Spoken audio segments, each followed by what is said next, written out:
It's been a golden summer on the Golden Mile. Sunshine gold. Blackpool's tourist trade has never had it so good. The country's most popular holiday resort is also a mecca for the traditional northern game of Crown Green Bowls. And along with the white knuckle rides, there's the added attraction this week of the Bassmasters 1995 at the Rakes Hall Hotel. For the second year hosting the game's most prestigious championship, a championship of champions. 32 qualifiers who'll share £20,000 with the first prize, £7,500 of that. Well, not bad for 4 days' work, eh? A very good morning, everyone. Day one, session one, at a tournament that's really grown in stature since Noel Burrows first won it back in 1982. Well, qualification certainly isn't easy, but no fewer than 17 bowlers have made it for the very first time, and that's a record in itself. But some familiar names as we look at the top half of the draw. The perennial favourite in games number one, Brian Duncan, defending champion Glyn Cookson. Bob Crawshaw, and the pick of round one, a sort of final in itself really, John Bancroft against K Strutt. The bottom half and a slightly easier route, there's Tommy Johnston, the nearly man of the Bassmasters. Two great Yorkshire bowlers, Alan Thompson and Bob Hitchin. Paul Strutt, son of Ken, so we've got a father and son combination for the first time. Norman Fletcher, a regular winner here, and Chris MacDonald, one of 5 previous champions, as Alistair Mann recalls. A 4-time winner of the game's richest tournament, it's almost a surprise when Brian Duncan doesn't win the Bass. This year too he'll be many people's fancy, but would you believe he almost missed qualification to take part here? I think I lost in the final with Tommy Johnson at Kirkham, which was a Bass qualifier, and then it looked like time was running out and just scraped home at Black Horse at Liverpool. Robert Crawshaw lifted the trophy in 1985, defeating Duncan himself in the final.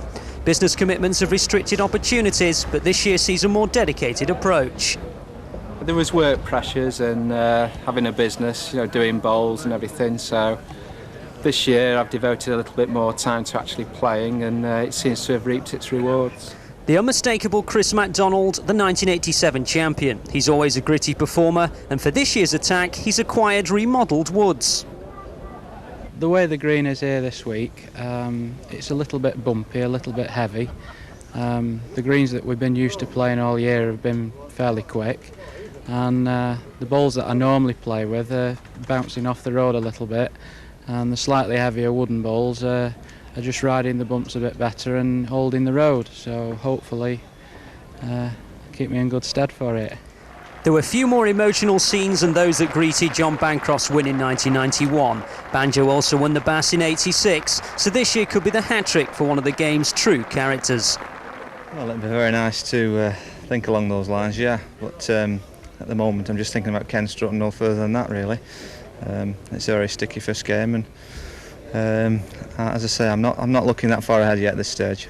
Glyn Cookson won the first Bassmasters to take place at Rakes Hall. Last year's winner knows psychologically that win could well have paved the way to back-to-back successes.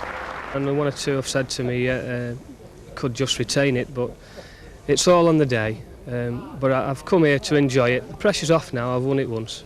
But I just hope that I could do the business again, yeah. Well, that's Cookie, and just about everyone's cooking here. The Sunshine boys and girls already basking in the conditions. But what are the playing conditions? How's the green stood up to this blistering summer? Roy Armstrong took a close look before the start of play at around about 8:30 this morning. Has posed major problems for all bowling greens, and this green at the Rakes Hall Hotel is no exception. Jack Kelly, the greenkeeper, has had great difficulty in keeping this green in a reasonable condition. Most greens are straw coloured and bone hard, but this green is quite soft. He has watered it a lot over the last 6 weeks, and he's had to do that to keep this surface. But the players today, this morning, will have to be aware that there's been quite a heavy dew, and this morning the matches will take place and they'll have to push the balls up. This afternoon, when the sun looks as though it's going to come out, it'll go about 6 yards faster. But this top surface, because of the dry weather, has actually resulted in blisters. There are some hard spots in the green, and unfortunately there are quite a few bumps in it. But the players have had good practice and they'll learn to overcome that, I'm sure. But the main thing to remember is because it's so green, a lot of short balls will be played. It's very, very important to reach your jack. Very interesting, and obviously that could prove to be a bit of a leveller this week, but it won't affect the odds at this early stage. Duncan, as always, the favourite. Cookson, the defending champion, just tucked in behind along with Alan Thompson. John Bancroft and Norman Fletcher. Fletcher in the bottom half of the draw, which that probably makes him a pretty good bet at 8-1. Then there's Crawshaw, K Strutt, Tommy Johnston. Worth a little flutter. It's about time Tommy won this. He's lost in the final twice before. Tommy at 10-1 along with Bob Hitchin, and any of the lady bowlers here. We have 5 this week. Well, if you really fancy an outside flutter, 150-1. Well, Roy Armson is back with us after his little exploration down on the green. Roy, of all the tournaments we've done, all the Bass Masters going back to 1982, this seems to be about the toughest one to predict a winner. It certainly is, yes. There are so many difficult first round matches. About 4 or 5 of the top players have all got very hard matches and they're not sure to survive.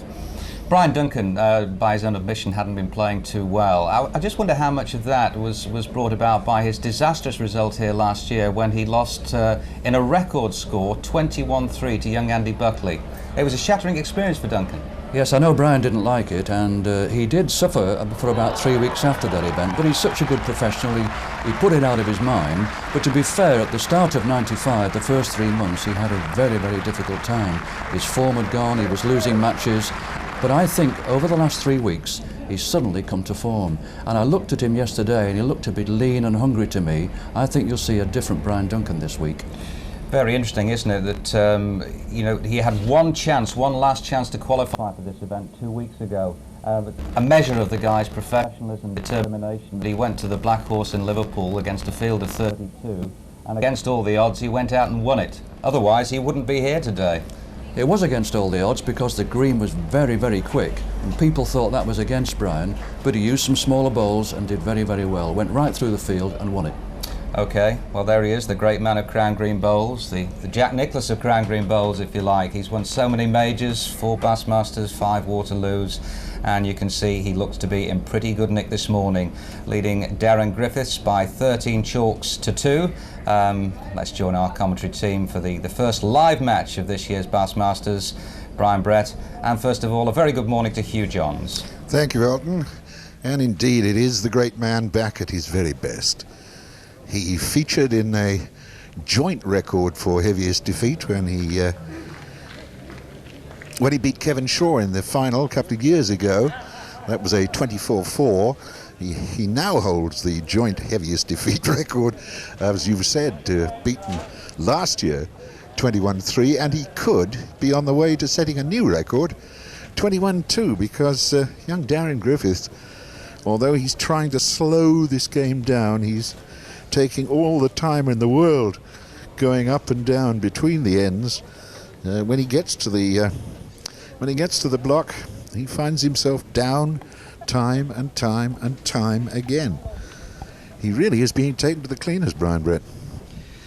Yes, 13-2 at the moment. It could even be worse any moment now. And Darren really has made no impact on Brian Duncan. His leads have been impeccable. He's in the corner, Hugh, and that's where he wants to be. Yes, and he's just picked up another 2 on that last count. So 15-2. Brian Duncan leads it. And he's been playing the corners as well as he ever has.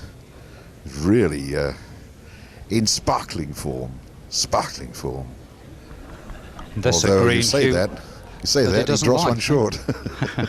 Yeah, well, this is a green he says he doesn't like, isn't it? You recall last year, he wanted it turning into a car park. Darren Griffiths, the lad from Chatterton in Oldham, has got a counting bowl there at the moment. Electrical wholesale salesman, and he needs to generate a little bit of electricity at the moment to get the sparks flying on his side. Now, there you go. There's Brian Duncan in for another one. 1 bowl short. Brian Duncan compensates with his second. He's right up there alongside the block. This isn't a bad reply. Unlucky, my son. If he'd fallen inside the Duncan bowl, he counts. As it is, he's fallen outside it. And the sad figure of this 29-year-old from Chatterton comes up to find that he's got another one. So, 16-2, Brian Duncan in the driving seat. Fantastic record this man has. This is his 14th Bassmasters, been in every single one of them, reached 5 finals, won 4 of them, and curiously enough, he's the sort of bowler that he either wins it or he goes out in the first round. Happens so often with him in particular, hasn't it? And former champions, 1 or 2 have gone. It's bad news.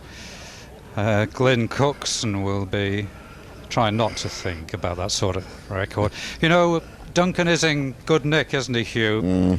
Last weekend he won the Wagon and Horses at the Greenhalls Open at Haydock, and with his sparring partner Norman Fletcher he won the real pairs, beating Ken and Paul Strutt. Paul Strutt, yeah.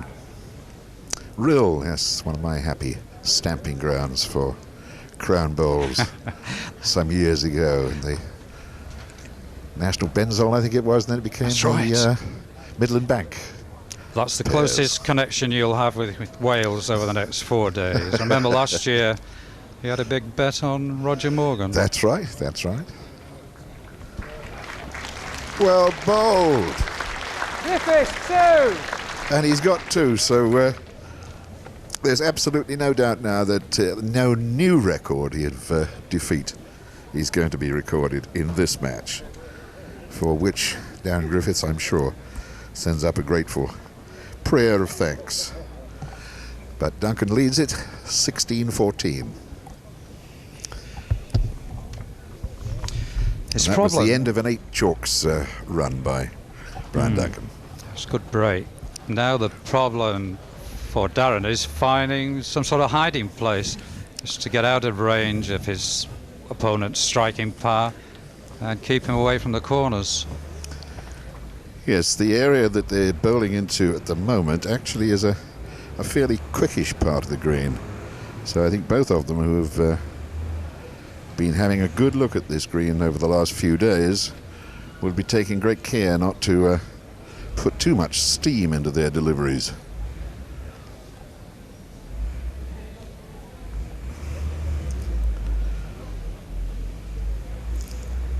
The bowl on a length, that's the first one of Darren Griffiths, looks to be counting at the moment. This certainly is a counting bowl. That's going to be a difficult bowl for Brian Duncan to beat.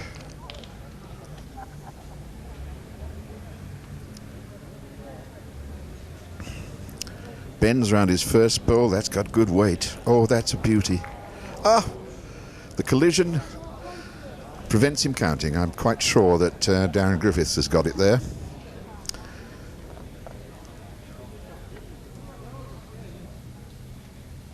Griffiths, it is. Well, that's new heart and spirit put into the bowling arm of Darren Griffiths, I expect. More or less cutting the green in half, going towards the VIP tent. Not too many VIPs in there at the moment. What is it, 20 to 11? Well, VIPs tend to have a lie in, don't they, Brian? They're probably stuck on the M6 here. Yes, all those damn codes. Like the rest of us.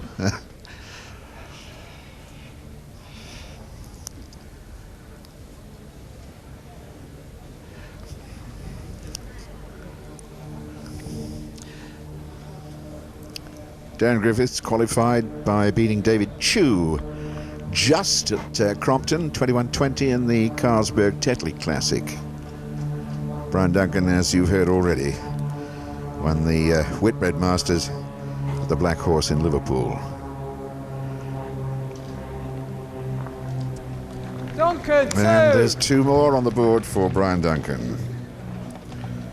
16 ends of bowls played, and 23 chalks have been recorded. 18 of them to Brian Duncan, only 5 to Darren Griffiths. I think it's fair Brian to reflect that not only is this a first appearance for Darren Griffiths here, but also it's also the fact that he's appearing in front of television cameras for the first time, which can often be a very worrying thing for a bowler. Well, he'll be aware of that now if he wasn't before, Hugh. He did look a bit edgy when he went out, but he's from a very strong bowling area and plays for the Nimble Nook club in Chadderton, where one or two of the younger players seem to have recorded wins over Brian Duncan in recent years, but certainly not from the position of being 18-5 down. Well, he's only 29 now, and has been bowling, what, for 15 years? Yes, he was a product of the Greater Manchester Youth Policy. It brought through a lot of good players around his age, and they come through in stages. There's a younger group coming through now in their early 20s. A very prolific bowling area, certainly for young players, trying to strike here. Just missed it. And the arena quiet, Duncan, 1. almost in awe, respecting the quality of the top man in the game of crown bowls, Brian Duncan. He's picked up another single here, all but 5 rather, all but 5. 19-5, he just needs those 2 now to go through into the second round.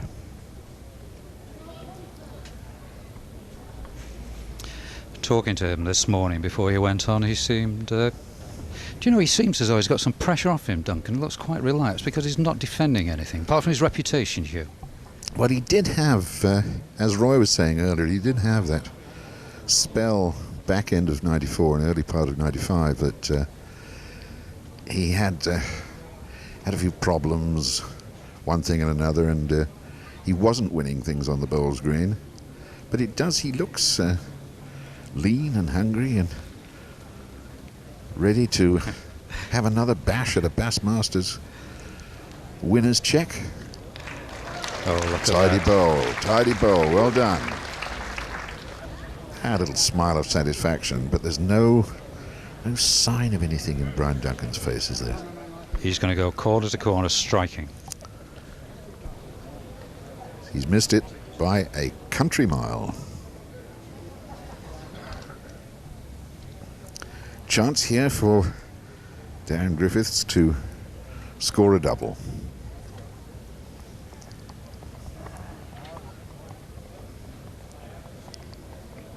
Oh no. Drifted away underneath. Great chance to pick up a pair then. But a single. So he's at least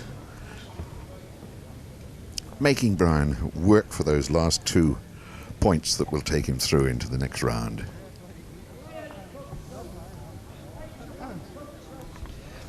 What Duncan won't like is Darren Griffiths trying to set the pace and slow the game down. He turns around very quickly, Duncan. He's on the way as quickly as he gets hold of the jack, but Darren sensibly wants to play this game at his own pace, on his own bit of land, and it's shortened.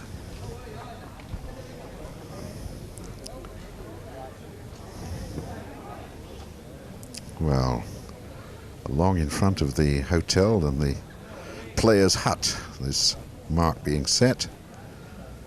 The bowl working against the crown. In fact, Brian Duncan now using the slope to bring the bowl down. Oh, beautifully too. That's going to be a hard bowl to beat.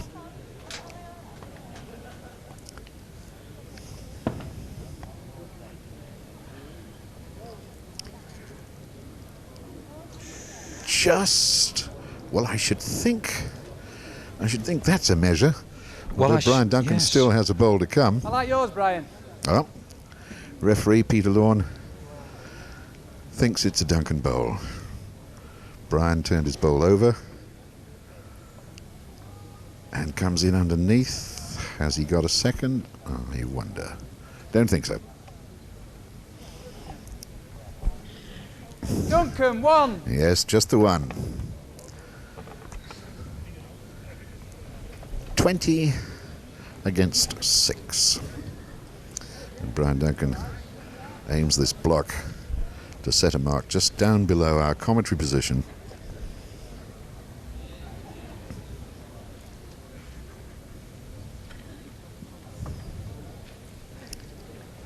Now, will the bowl follow that block? No, it's short. But you guarantee that his second bowl will improve by the necessary 2 yards. Darren Griffiths has a bowl on the road and delivers a beauty. Well, Duncan will have to bowl a real Brahma to beat that one. Well, as you see, he's beaten his first bowl. Just got enough weight on to creep and fall. Now, I wonder. I fancy the blue bowl myself. I don't know about... Yes. Peter Lorne confirms that. That left-hand bowler's in a difficult position. He wants to steer well away and turns over. Turning the bias the other way round, and that is not going to count at all. So a single to Darren Griffiths. Griffiths, 1.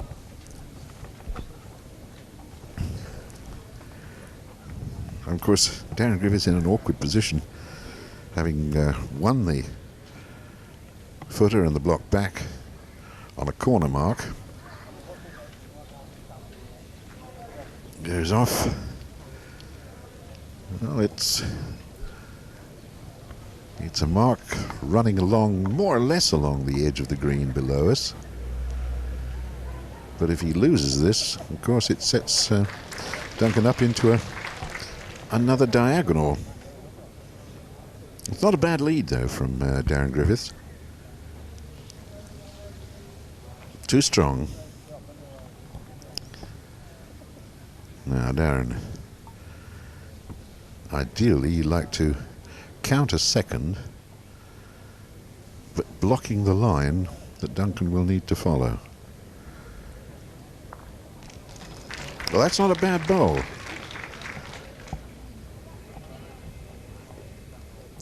Duncan, a lot to think about here. Turns his bowl over. He's trying to come in from underneath. Too much weight wouldn't allow the bias to do anything for him at all. I think that is 2. I think so. To Darren Griffiths. Griffiths, 2. Yes, it is. Well done. So 9-20.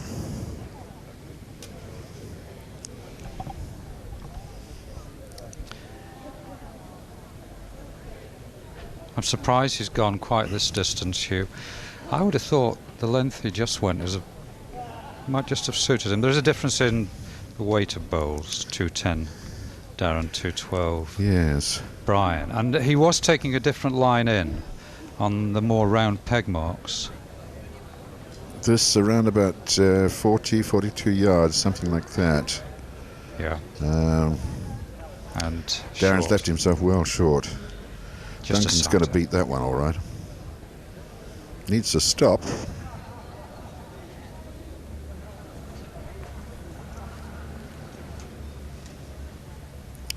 Well, the counting bowl, the match-winning bowl, is at this moment of time is on the green.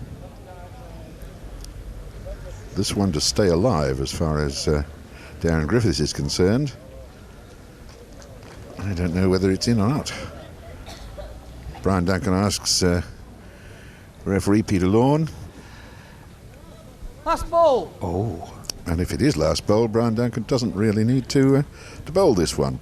But as there might be some doubt, he will put a second one up there to confirm, as he has done quite positively, that Brian Duncan has won the match.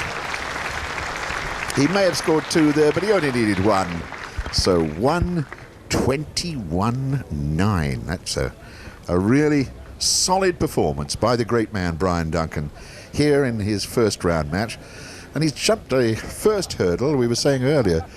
He does tend to go out in the first round, and if he gets through the first round, he goes on to the final. Well, let's take a short break. More bowls when you come back.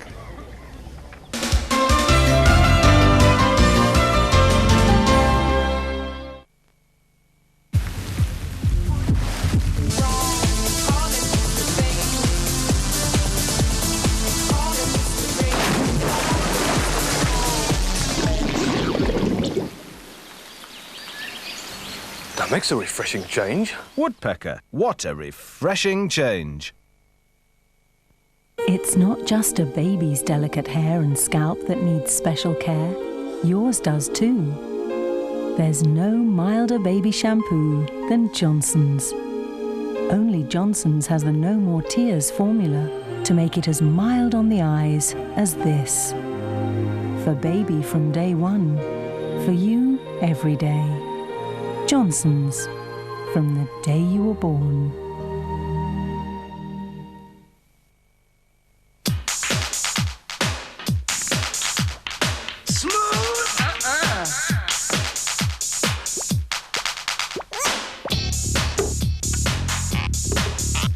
Now that's what I call smooth.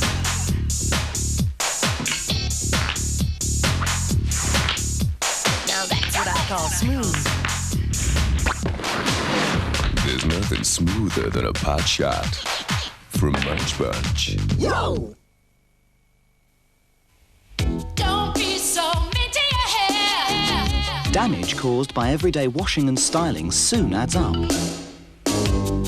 Get hot. But VO5 Hot Oil protects your hair by actually penetrating and conditioning deep down.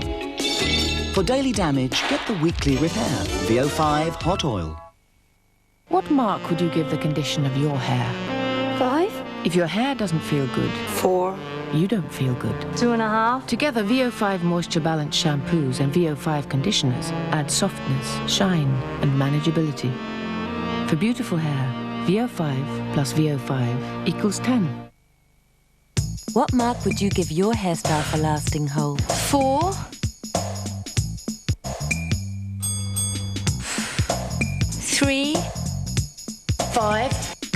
Luckily, VO5's power styling range gives you ultimate hold. Alberto VO5 plus VO5 equals 10.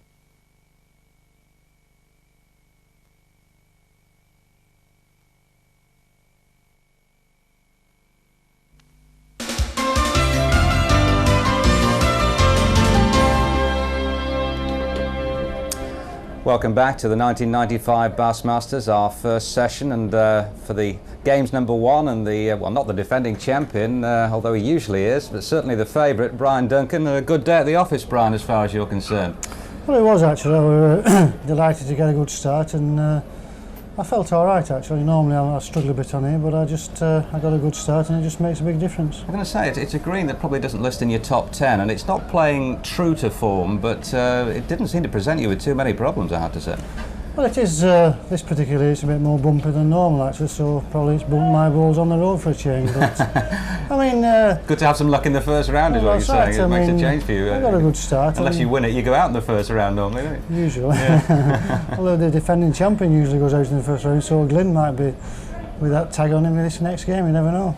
We'll see that very shortly. Was it nice as well to put the memory of last year behind you when you lost 21-3 to Andy Buckley? I mean, did that sort of maybe just cross your mind slightly when you stepped out there today? Well, it did actually, and the particular mark he got a few on last year, I thought, well, he's certain to go for it, like really, so I was quite prepared. And Stuart Buckley and his father, when I was still with the Bootmakers just talking to him, came up and backed Darren Griffiths at 40-1 and backed him on the heat as well. I thought, well, they certainly must have been talking together, and I can fancy him. Roy Armstrong made the comment, he said, you look mean out there. Well, I know on this particular ground, on every green you've got to concentrate, but I knew that I've got to just get stuck in and concentrate more than ever really, because it's a green that I can certainly spread him on like really, so just got stuck in and kept going. Okay, well just let's have a look at the top half, Brian. There we go, there's your victory, 21-9 over Darren Griffiths. We're ignoring the first two because we'll get up to date with those later on. But when you look at the top half of the draw, who gives you fills you with a bit of trepidation, if you like? Well, Glenn Cookson obviously, because if he wins his next game, I've got to play him the next game, and last year Glenn had a good season. Bob Crawshaw's playing very, very well, you know, very confident player and playing well, and I think he won a sweep again at weekend, so he's in with a shout. Tell you what, that game this afternoon, Bancroft against K Strutt, that promises to be a humdinger, doesn't it? Well, that'll be a good game. I mean, it's difficult to pick the winner of that game, really. I mean, it's just a question on the day, but both very good players, really. So it's just how you play on the day. Well, you mentioned Glenn Cookson. He's next up, the defending champion. He broke his television hoodoo last year. Plenty of confidence since then. Obviously, a Wolverhampton Wanderers fanatic. I'm sure you remember that. He's tipped Wolves to win the First Division, although he wasn't quite as confident about his own chances of winning the Bassmasters for the second year running. Let's learn a little bit more about Cookie, as he's known, with Rob McCaffrey. Not so much a leader's yellow jersey, more a yellow fluorescent vest for Highways Inspector and Bassmasters champion Glenn Cookson. Glenn from Winsford in Cheshire marks his roads with as much care as he stalks the greens.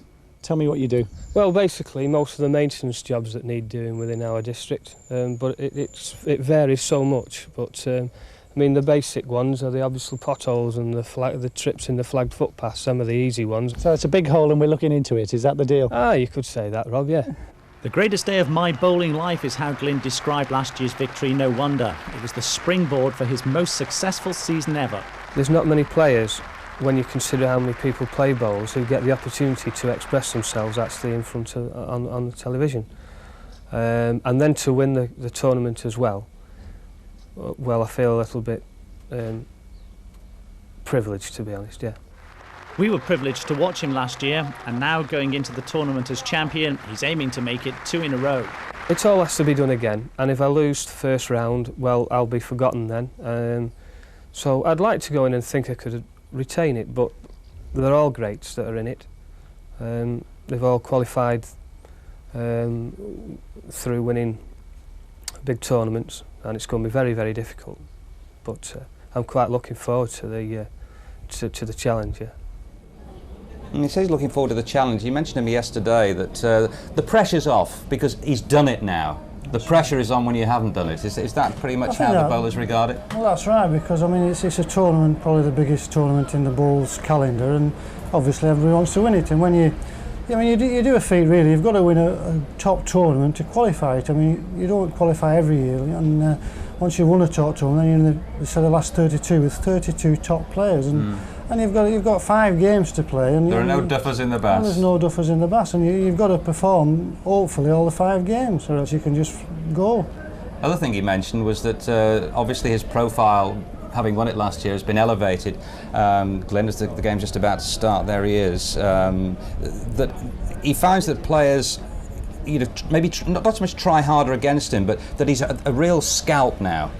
Now that's something you've lived with for 25 years, shall we say? Well, that's right. How do you cope with that? You get a situation, sometimes it works both ways really. Sometimes you get a situation where a person comes and because of who you are, he doesn't play his game.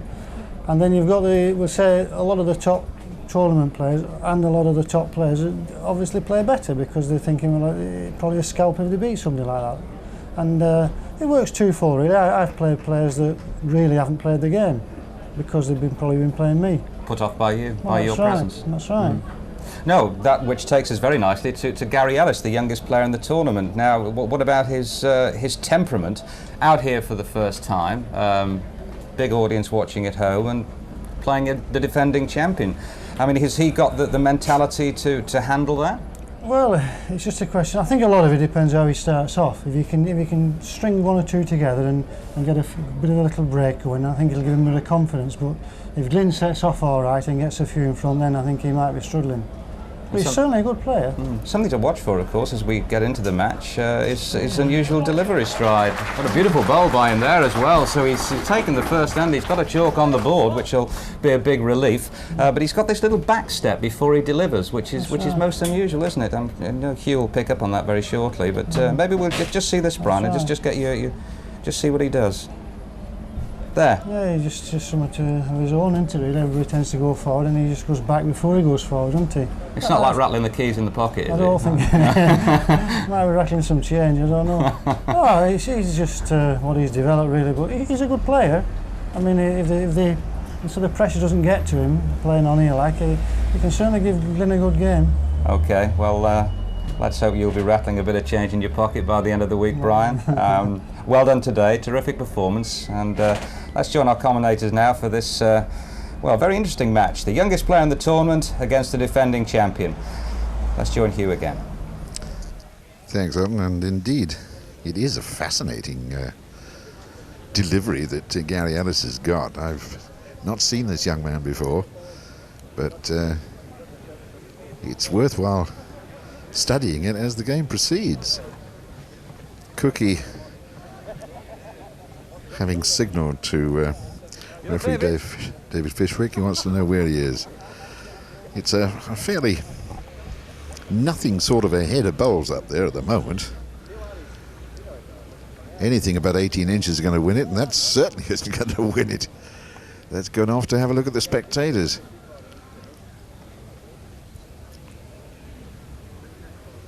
Cookson, 1. Well, young Gary Ellis accepts that Cookie, defending champion, is on the board in the 1995 Bassmasters. As we used to say, one more each and they'll be level.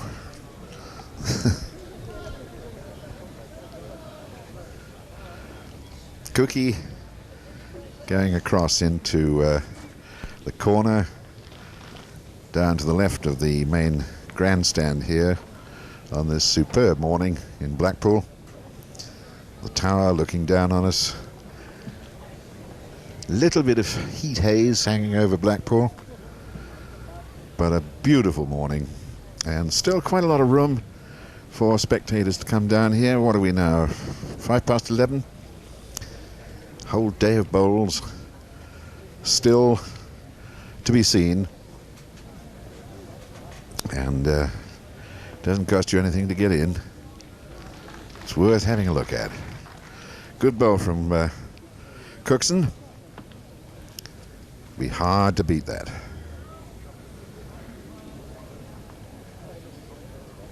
And Gary Ellis with some weight. So blue will count again. Gary Ellis from the Whitefield Bowling Club. As Cookie takes a 2-1 lead. It'll be interesting to see how far he pushes this up into that corner on the diagonal.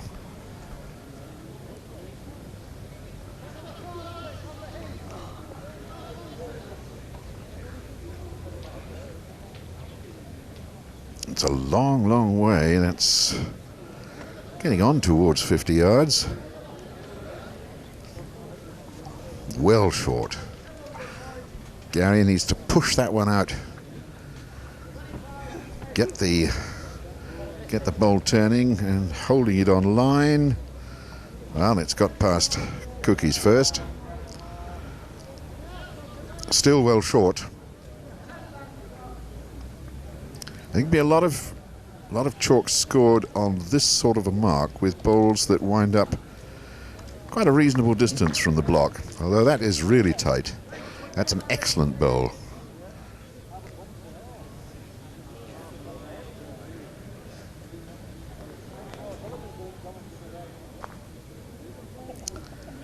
Well, the collision did him no good. So that's a single for Glyn Cookson. Cookson, 1. Cookson takes a 3-1 lead, and we'll see who Alistair Mann is talking to at the green side. Well, alongside me is a semi-finalist last year, Roger Morgan. Unfortunately not with us in a professional capacity, shall we call it, today. Just here as someone who's watching an interested party, I would think. Yes, just interested to watch this year. The pressure's on the other players. Obviously you're here to take in the atmosphere and so on, but you know obviously a lot of the players here, and I believe you know Gary quite well. You've played against him. Yes, Gary and I have had a couple of games against each other. He's an up-and-coming young player in the game, And he's got a very interesting delivery style where he takes a step back. He's the only player that I've actually ever seen do that. And it obviously works for him, and he's coming through in the game. I believe you had an interesting story when you actually played against him. Yes, the first end we played, because you like to get close to the player as he's sending the wood. He actually stepped back and stepped on my foot, which was quite funny, really. Well, I wonder if he'll be stepping on Glyn Cookson's foot, literally. Back to you, Hugh. Thanks, Ali. Well, there's the step back, and there's the bowl forward, and here comes Gary chasing after his bowl. He wants to see this one arrive and wave it in. Well, what have we got? Ellis, one. Yes, he's got a single. So 2 to Gary Ellis and 3 to Glyn Cookson. And now this young man. Keep talking about a young man. He is only 22. Started in bowls by his father when he was 13 years old. Already played for the Greater Manchester County side. A bank clerk in Manchester City Centre Bank, involved with foreign exchange. Hey, he's on the money there, I tell you. What a beauty. That's a sterling performance, I think, isn't it? Oh, dear. What about that? Well, now, the back step, the forward step, the side step. I was interested to hear Roger Morgan just then telling Alistair Mann that he thinks this is an unusual delivery because Rogers is one of the most eccentric left-handed deliveries you'll ever see. There's some weight coming from Cookie.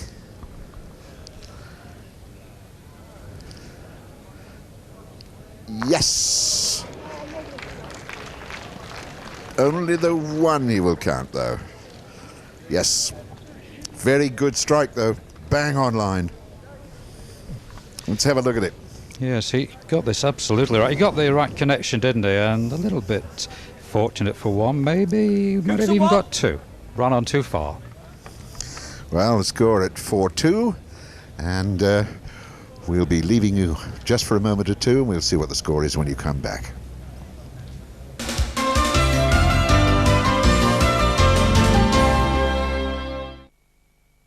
Now with more fibre. Stay nimble. Do you worry about tough stains? Course not. You add new Vanish In Wash to your detergent. Brilliant. If you collect tokens from Kellogg's Cocoa Pops or Honey Nut Loops, you can get beautiful Polly Pocket and a furry pets absolutely free. But on the other hand, you could send over a Mighty Max or a head. 4 to collect from Kellogg's Cocoa Pops and Honey Nut Loops. With a Morphy Richards Easy Clean Cool Wall Fryer, there's only one thing easier than cleaning its non-stick removable tank. And its dishwasher-safe lid with permanent filter. And that's the ease with which it cooks great chips. The Morphy Richards range of Easy Clean Cool Wall Fryers guaranteed to make life easy. Where do all the bubbles come from? From Bubbleland! All aboard, mateys! In Bubbleland we spend all day making bubbles for you to play. They're friendly bubbles and such fun. We've a matey name for everyone. There's all of us and others too. The bubbliest bubbles just for you. The bubbliest bubbles just for you. And here's some new matey friends. Step it up! 2, 3, 4, 5, 6. Why buy a step? I've got 14 steps right here.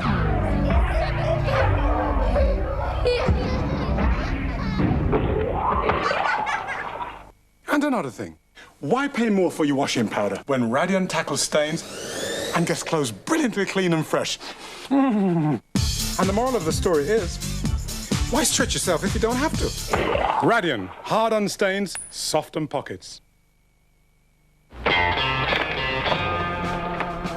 It's the Milky Bar Kid.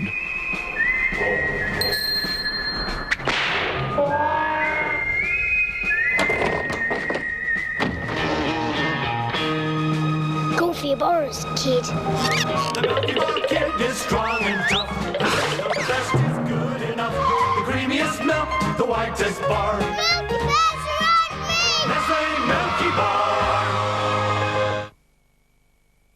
New Arthur's Choice Cuts. Delicious meaty pieces in golden jelly. Cut.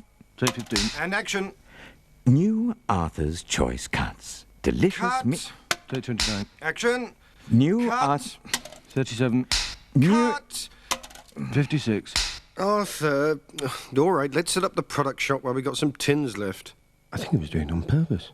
New Arthur's Choice Cuts. Delicious meaty pieces in golden jelly. Cut.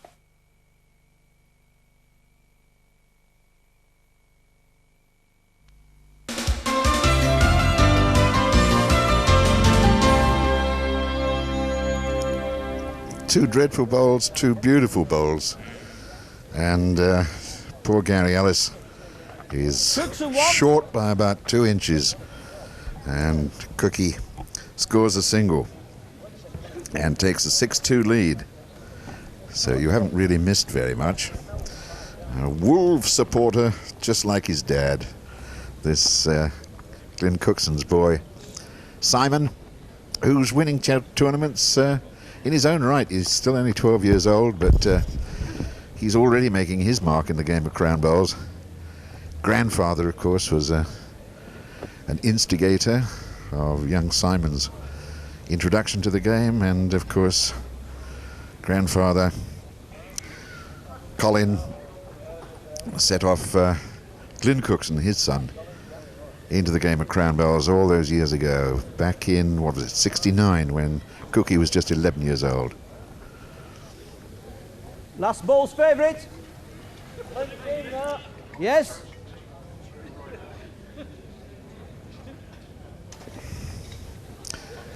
So Cookie online needs a collision. Oof. Cookson now. I tell you what, there's a little bit of fat involved in that one. I do not believe that Cookie had that in his mind when he let the ball go. Now, if it can hold its line, or turn a bit to the left, hold it, hold it, hold it. Yes! What a cracker! Ellis, one. And a fair amount of applause for the young man from Whitefield as he picks up a single that halts that little run of Glenn Cookson. So, 3 Gary Ellis and twice that many for Glenn Cookson.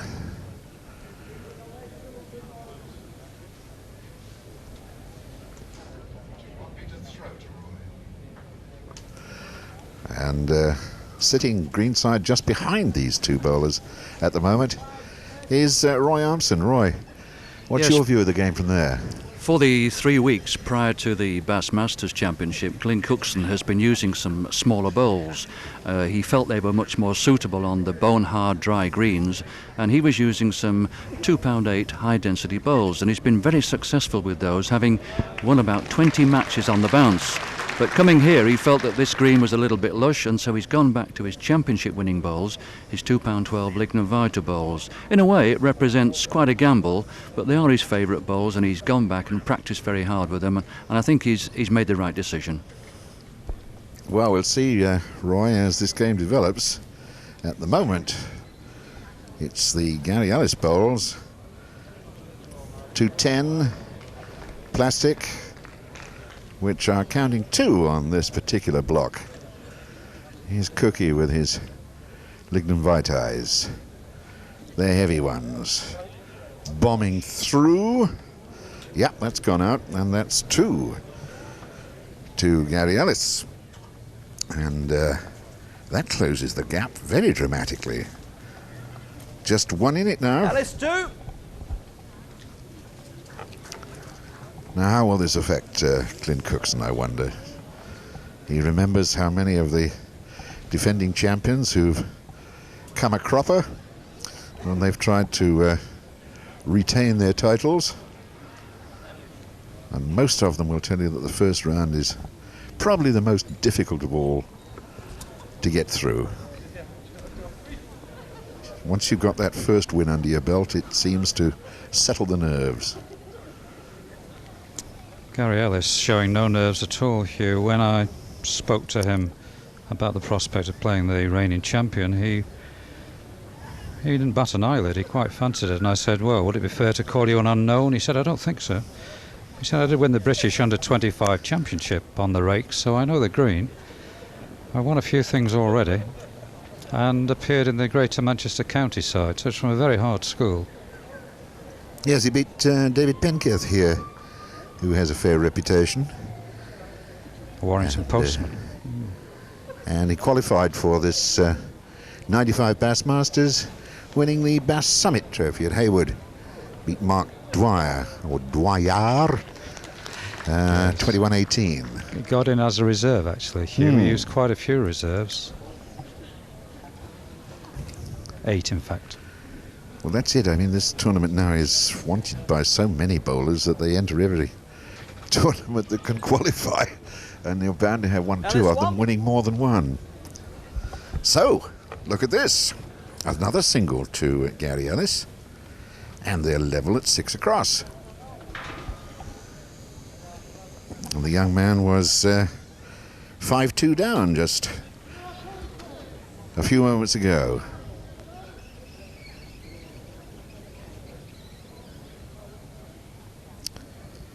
This year, he's Gary Ellis, runner-up in the Woodley Classic to Robert Crawshaw, and got through a fair field to reach that final.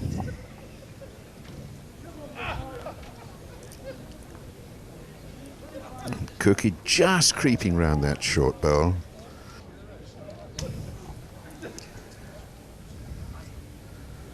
But plenty of room to get in for a counter here. That looks a little bit too strong. I think it's a little too heavy for the bias of the bowl to assist him, and I would say that his Cook is certainly holding one, and it's all the space in the world to come in for 2. If it's got the legs, it has. Yep. So, as Graham Cookson, Glyn Cookson takes an 8-6 lead, we're going to take another break. I wonder what it will be. Will they be level when you come back? Well, we'll see.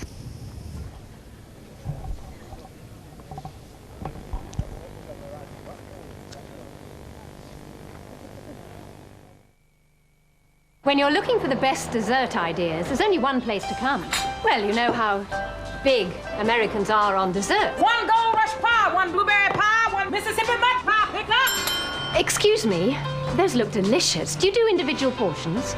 Over here, these are individual portions. McVitie's new individual American Dream frozen desserts. Just the right size for our Spritz. You have to go a long, long way to find a better dessert.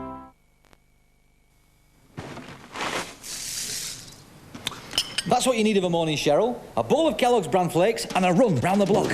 What in those? For a step up to a healthier lifestyle, try Kellogg's bran flakes. They have more fibre than most cereals and a wheaty, tasty crunch. Oh, how was your run, love? Well, it had its ups and its downs. Kellogg's bran flakes, a step in the right direction. Why are these things called fish fingers? I don't know. They don't look like fingers, do they? Fingers? Have you ever seen a fish with fingers? Do fish have fingers? Then why are they called fish fingers? I don't know, I'm only 5. When Sainsbury's decided to cook up a new kid's favourite called Cheesy Feet, we made them look like this. At last, realism in children's food. What's realism? Sainsbury's, everyone's favourite ingredient. Where are you going? It's starting soon. To do the dishes. 15, 13. No, it needs a longer soak. With an ordinary concentrated liquid, a short soak isn't always enough on tough items, so chances are you'll have to go back. Where are you going now? To finish it. But let's see what a difference Fairy makes. Where are you going? It's starting soon. To do the dishes. Just a short soak with Fairy can loosen even the toughest cooked-on food, so you usually get it all done in one go. Anything I can do, love? Yes. Fairy gets the job done in one. You can hope for shiny hair, or you can do something about it. How confident are you in your whites? The Dad's Doorstep Challenge is here in Leicester, so find out. How are you? Oh, no! Well, there you go. Another day, another door slammed.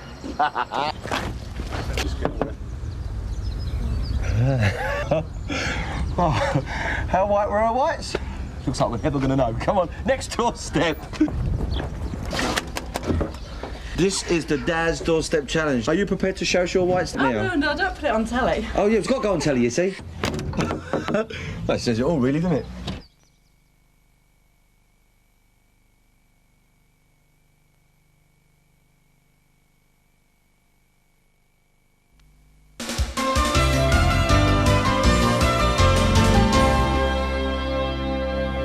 Well, when you left us, it was 8-6 to Cookson. They've scored one each since then. You pick it up again now at 9-7, and Cookson's second bowl is going in to this mark. Set right on the in the far end of the ground, where it's a very, very heavy corner. You've got to push them to get in there. And this already isn't a bad-looking head of bowls for the distance and the ground that they've got to cover there. And young Steve Ellis, Gary Ellis, has picked up another single. He's just one behind now, 8-9.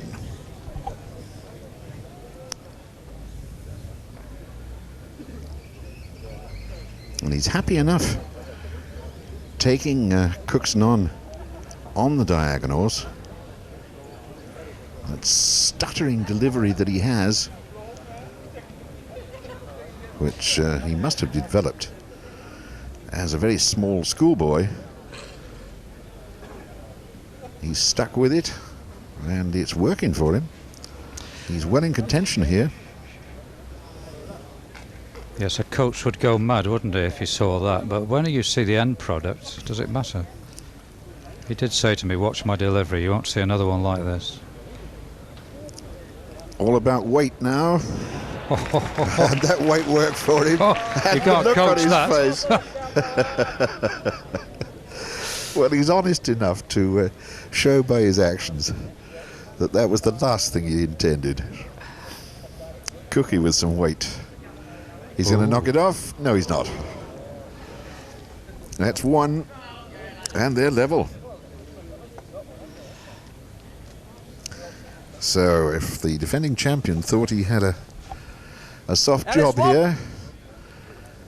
here in Blackpool at 25 past 11 on a really sunny Thursday morning in Blackpool, well, he got another thing coming. And Gary Ellis, 22-year-old, he's enjoying himself out there. Only just 22, Hugh. Yes. 4th of August. That's right, that's right. He was 21 when I rang him to tell him, to confirm that he was in. And he said, well, that's a nice birthday present. That's right. I tell you what, he was not overawed at all. Well, that's all about youth, isn't it? Gosh. Yeah. As far as I'm concerned, that does seem a long time ago. It was a long time ago. I assure you exaggerate. Let's hope Cookie doesn't exaggerate this time. They're bowling to a mark, about 3-4 yards in front of the player's hut.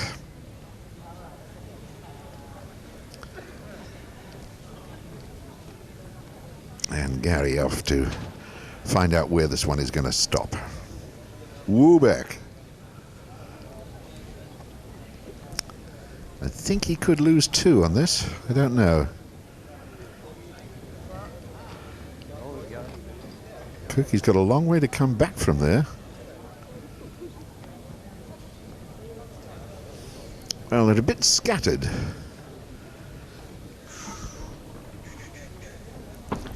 Ellis, what? Well, Ellis has got one. I must admit I thought one of those bowls was a blue counting bowl. Well, look at this. The lad's in front. That, I'm sure, yes it is. Just looking back on the score sheet, that's the first time that Gary Ellis has got his nose in front. First time in 17 ends. Yes. You can't argue, Hugh. He's playing very well. He's picking the land that suits him. He doesn't want Cookie in the corners. I think the green's quickening up a shade, certainly in some areas. Well, the sun's been beating down on it now for some time, and there was a little bit of dew, overnight dew, which would have greened it up this morning. Our Cookie has a good counting bowl in there, but he's going to have to fight for this. He's not going to have it easy at all. Here's Gary's second, staying out and going through. Well, now, chance to couple up with his first one and put two on the board and get his nose back in front, the defending champion. The good road and the weight just about right. Yes, two. Cookson 2. So 11-10. Then Cookson back in front.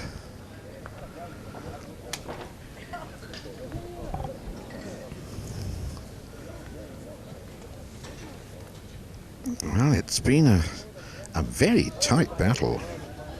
Looking back, I think that's only the second double that's been recorded in the match. Gary Ellis got one when he was 3-6 down. That was on the 10th end. And now Cookson's got one on the 18th. I've got one at 6 at Crawshaw by Cookson to go 8-6. Look at that lead. Quite right. Quite right. Yes. Yes. That was a cracking lead then by Cookson. It'll need weight with Ellis's last bowl to disturb those two. He can't outdraw it, that's for certain. Well, Cookie doesn't want to get too close, does he? Now he curves away underneath. You'll need it tight. It's all right. That's not bad if it stays on. Yes, it does. So is he turning over? It's the first time I think we shall see weight from Gary Ellis, if indeed he uses it. Might well turn over to get at it. Yep. It's weight. Finger One of our weight. cameramen is likely to lose his lens cap. Now then, let's have a look at this. It's not bad, it's not bad. Super. Hey, got it. Super. Got it. Oh. Well, what about that? Bang on line. And the left foot of David Fishwick managed to save our camera crew from a very, very heavy insurance claim. Beautiful, right across the top of the crown, bouncing over these little bits of bumps with a marvellous connection at the end. Well, look out, Wonderful. referee. Boom. Wrap the shins. Well, he's got all the shots, hasn't he, young Gary Ellis? Wouldn't you think it was awkward to strike at that distance when you first have to step back? You think you just lose a bit of balance, but obviously not. Yes, his delivery becomes a sort of yard longer, doesn't it? And that was, yeah. Well, cracky, that was nearly 48 yards, I suppose. Well, Cookson's got the point now, of course, Hugh, is that when the jack is struck off like that, whoever set the mark in the first place retains the jack and has the opportunity to get into the far corners and lead a little like this. Good lead from Cookie.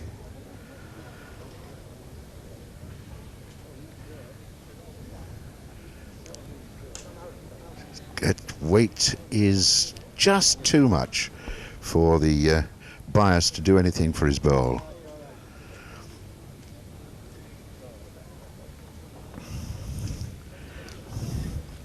So Cookson wanting to couple up with his first one It's close enough to be counting 2 at this moment, but he's not all that happy with it. There's a little show of resignation. Roy Armstrong in the background there can see the action. Perhaps we'll have a word from him in a moment or two, but we'll see the end of this end. Again, the weight is a bit heavy. Yes, it just couples up with his first one, so G Ellis has got 2 beautiful bowls, but they're nowhere near the jack. And that is two blues. So Glyn Cookson, 13-10. He takes the lead, and I've got a feeling that Roy might be seeing the block coming in his general direction again at this moment from Glyn Cookson. What's your view of it, Roy? Yes, the jack certainly came in my direction at the last end when Gary Ellis did that marvellous strike. I'm just 9 feet away from where that went off. Looking at the bowling this morning, I certainly think that the green has speeded up. When I was on the green at about 8:30, there was a slight dew, but I think it's gone about 5 foot faster. Coming down here, they're coming off the top of the crown, and I think it'll go even faster yet because it's very warm down here. So by the time this afternoon comes around, it could be about 3 yards faster. Well, that's going to be interesting if we see any more strikes of the kind that Gary Ellis produced. Just wondering whether some of these plastic bowls might indeed get overheated and crack with those sort of connections. And with a hosepipe ban, we wonder what's going to happen in 2 or 3 days to this green, of course. In fact, they are measuring for this end, and it is the 2. Cookson 2. Yes, I'm afraid I anticipated the efforts of our joint measurers, Peter Lorne and Arthur Scowcroft. Called it 2, it was 2, and it is 13-10. So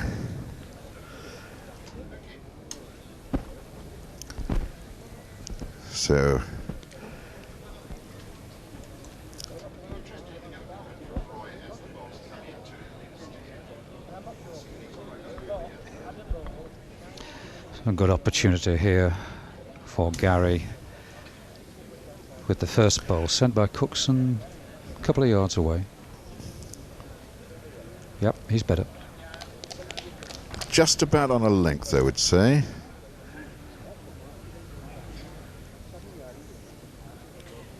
A gentle curve of the bowl. Yes, and I think that's counting all right. It's about 18 inches through. And here's Gary to save the situation, I wonder. He pulls away to the left of the footer. Wants his bowl to turn right now, or left as we look at it there. And it turned left all right, but too late.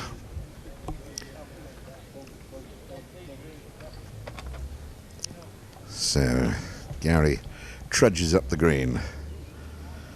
Knows he's down. And we'll see what he gets against him here.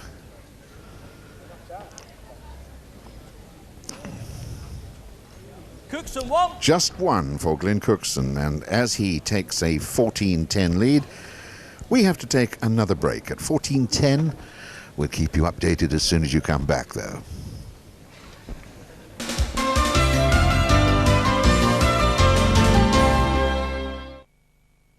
When you're looking for the best dessert ideas, there's only one place to come. Well, you know how big Americans are on dessert. 1 Gold Rush pie, 1...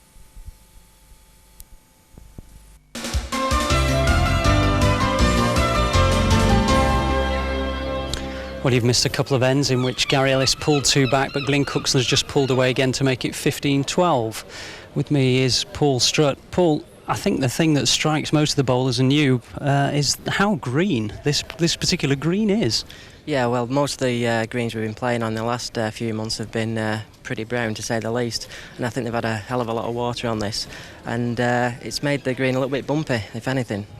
Gary's game is very much to prefer the short marks. Is that extra difficult on this kind of surface? Well, yeah, normally normally play a lot shorter than what he is doing today. He's playing about 30, 35 yards and normally be playing 21, 25 yards and putting him extremely near. But with the green being so bumpy, I think he's a bit limited to the distance he can play. It's a very tight game, and obviously Gary's one of the younger breed. Is he one of these kind of players who can take a man like Glenn Cookson on his day? Oh, certainly, yeah. If he gets going on his preferred marks, Gary takes some beating, no doubt. What about yourself? How are you viewing the week? I'll tell you tomorrow after I've played my first game. Keeping things very close to the chest. Here's Hugh in the box. And Gary Ellis is hoping that is going to be close to the chest or close to the block. Don't think it's close enough. It might require the measures. No, it's 2 more for the defending champion. So, 17-12. Glenn Cookson's lead now. Now we've just got to see whether Gary Ellis can come back again. He came back early in the game. He in fact got his nose in front at one point.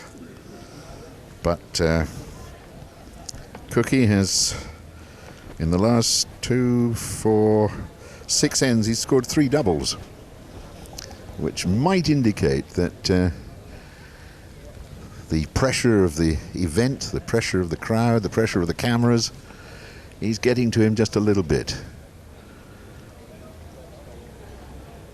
Well, that's a fair bowl. And he's certainly got plenty of support around this Rakes Hall Hotel green.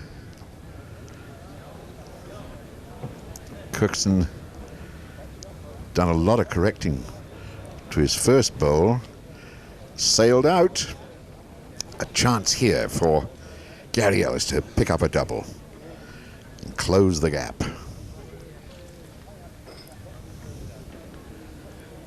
Bowling finger peg. Bias drifting it in towards the block. Yes, indeed, that's a very good double. Right on the button. 14-17 off the mat. Gary Ellis.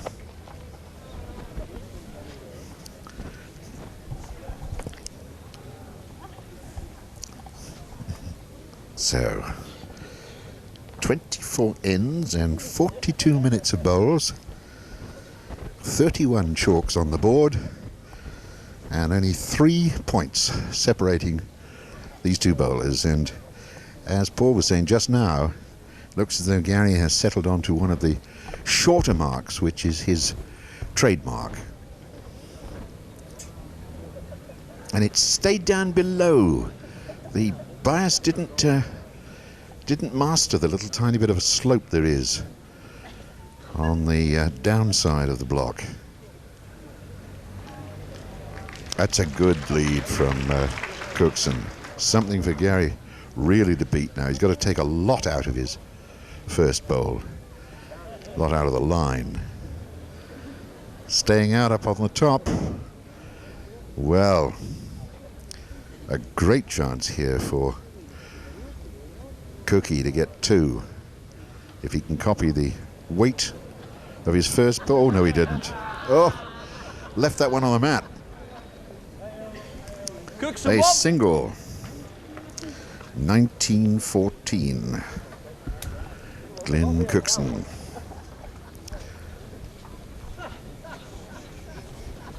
Very sticky. 18-14. Very sticky in this heat, Hugh. He was just looking at his hand there. I'm surprised he's not got one of the towels which they've been providing the players with, just to dry those hands off. It's difficult to get a grip. This is the shortest mark we've had in the match. And it's by Glenn. He's just trying to kid him, isn't he? But he's kidded himself a bit. He's 2 yards through. He's just trying to kid the boy. Yeah. Well, this should suit Yes. Gary Ellis. Yes. Whoa, whoa. Jack is in a funny position because there is a drop immediately past it. Yes, it all looks so flat from up here, doesn't it? Yeah. But when you get down close, there's all kinds of little bumps and ridges and hollows and valleys. Well, surely, Gary Ellis, you've got to get in for You'd think here. so, yeah. He wants to be sure of the first, doesn't he? It might just be favourite, that's all. Well, David Fishwick, our referee, reckons that it's not certain now that Ellis is counting one. That's got to turn quite a bit to get into the area for measurement. Well. Well, yes, he's a road That's inspector. the old, that's the old sheepdog end, isn't it? Thanks, please. I think they're going to measure all three. Oh, he's taken one out. Does he accept that's the winner? Or I measure think for two? he accepts that that's one, so they're measuring for two. And on the left, the Lawn bowler, Peter Lawn. Arthur Scowcroft on the right. Yes, Peter Lawn, a newcomer to us in the Bassmasters. That's right. Bowls at Crosstown Bowling Club in Knutsford, Cheshire County referee. One of the younger men on the referees list. This whole tournament is all about young people. 9 under 30s. Ellis, one. A single then for Gary Ellis. 15-18 off the mat. Well, that little ploy of Glenn Cookson's went very, very wrong for him. I think that was the point Paul Strutt was making, wasn't it? That they don't go too short because there are some bumps. And it leaves you very vulnerable.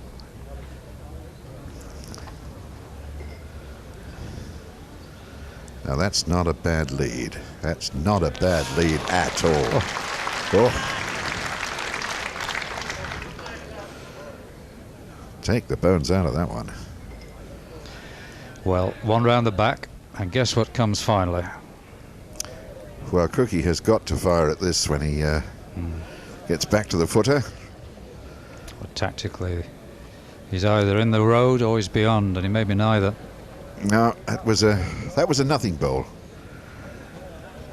He's counting two. I might change his mind. I would think Cookie is only intent on cutting it down from 2 to 1. He's not done it. Oh, he hasn't done it. No. Well. And he scratches his head and wonders, what has he done wrong? Ellis, two. Wow. 2 to Gary Ellis, and now, suddenly, there is just one chalk in it. 17-18 off the mat, Gary Ellis. We've still got the first major upset of this tournament on the cards here. The lad who goes running backwards to go forwards might go forwards into the second round. Not a bad lead at all. Not easy to beat. It's all about weight. I think there's a couple of ounces difference in the bowls as well. If Cookie's gone back to the old faithfuls at 212, then Gary is operating at 210. Yes. And it's wood against plastic, isn't it? That's right, yeah. That's there for 2. But they're far enough through to to enable Glenn Cookson to drop one right on the money. That weight looks dead right. He likes this. And I wonder, has it stayed out? It just turned over. Well, it's between those two. Thanks, please. Oh, yes. Crucial end. From our angle, I would say the grey one is favourite. I think. Do you? Yeah. Oh, well, I thought that Gary had just indicated or just said to Glenn quietly, you're the favourite, but I think we'll have them measured. Why not? At 18-17 to Cookson.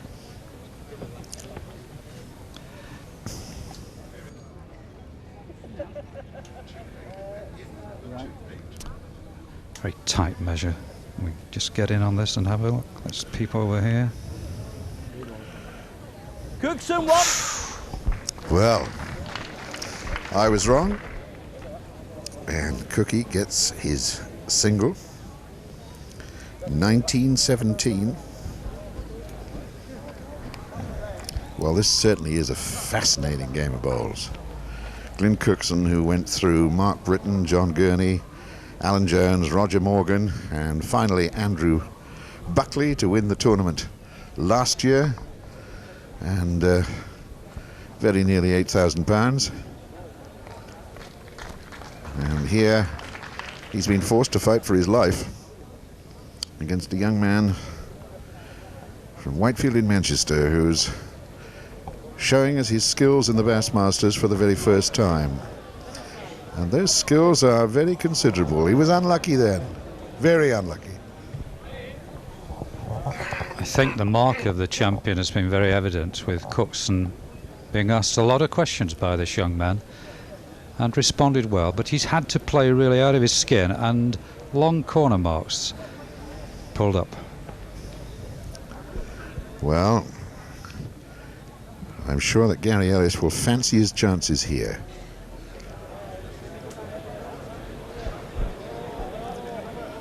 Oh, what rotten luck. He's pushed him in for two. Well, if it is, it's all over, Hugh. I'm sure that that's what this will turn out to be. He has pushed him in for the two. Yes, he has. He's pushed him in for the two that Glyn Cookson wanted. Well, I'm blowed. But what a credit to the game Gary Ellis is. He goes out here, he's beaten 21-17, but he gave the defending champion a real run for his money. And I'm sure we're going to see a lot more and hear a lot more about Gary Ellis in the years to come.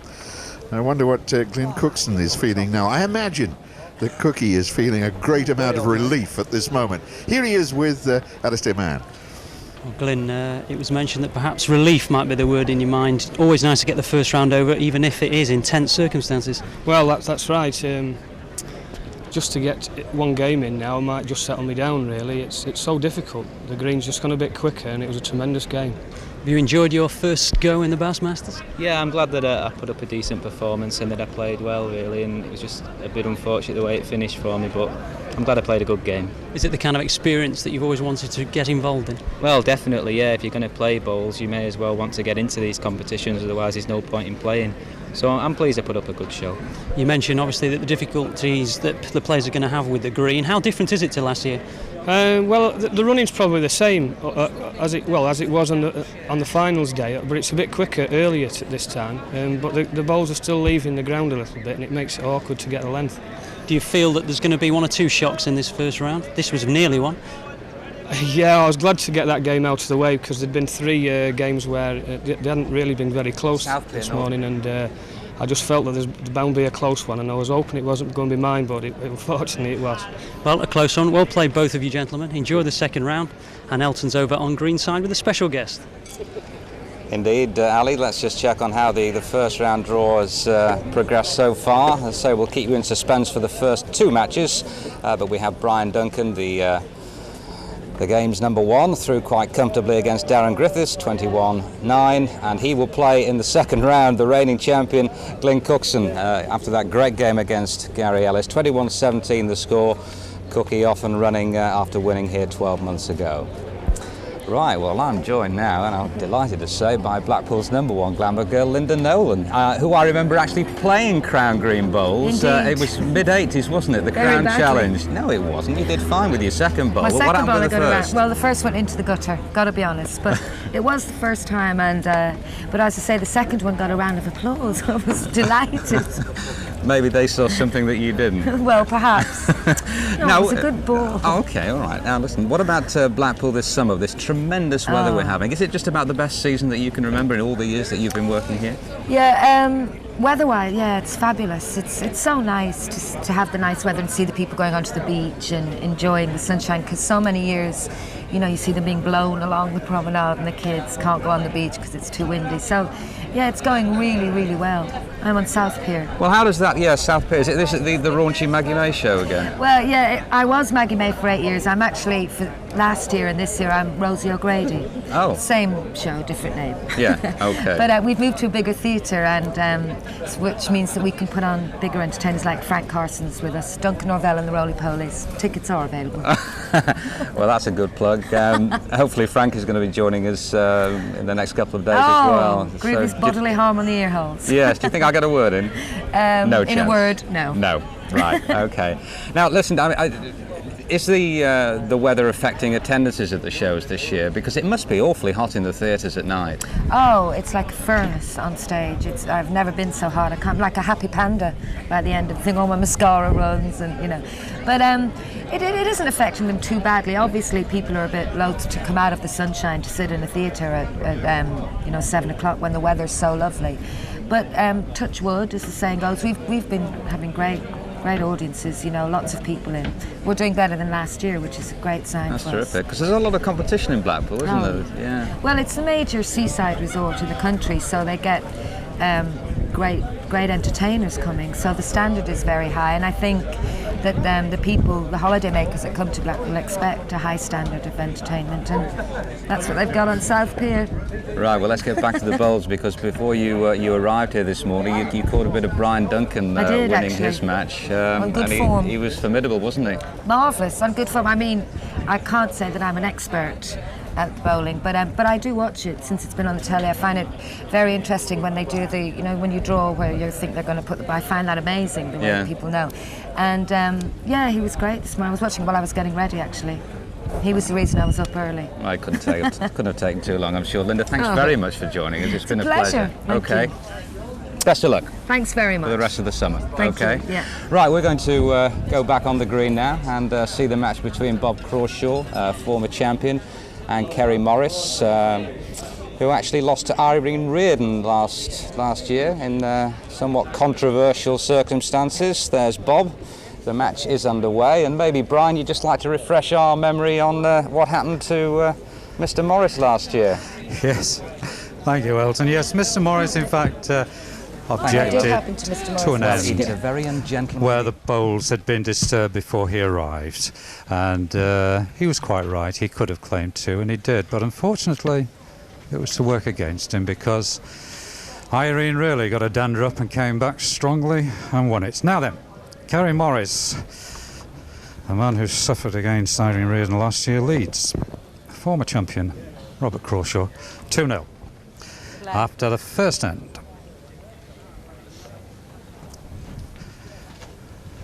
Lovely stylist, Robert Crawshaw. Means business this year. Former Bass winner, a long time ago now, isn't it? 10 years, Roy Armstrong, since he won this.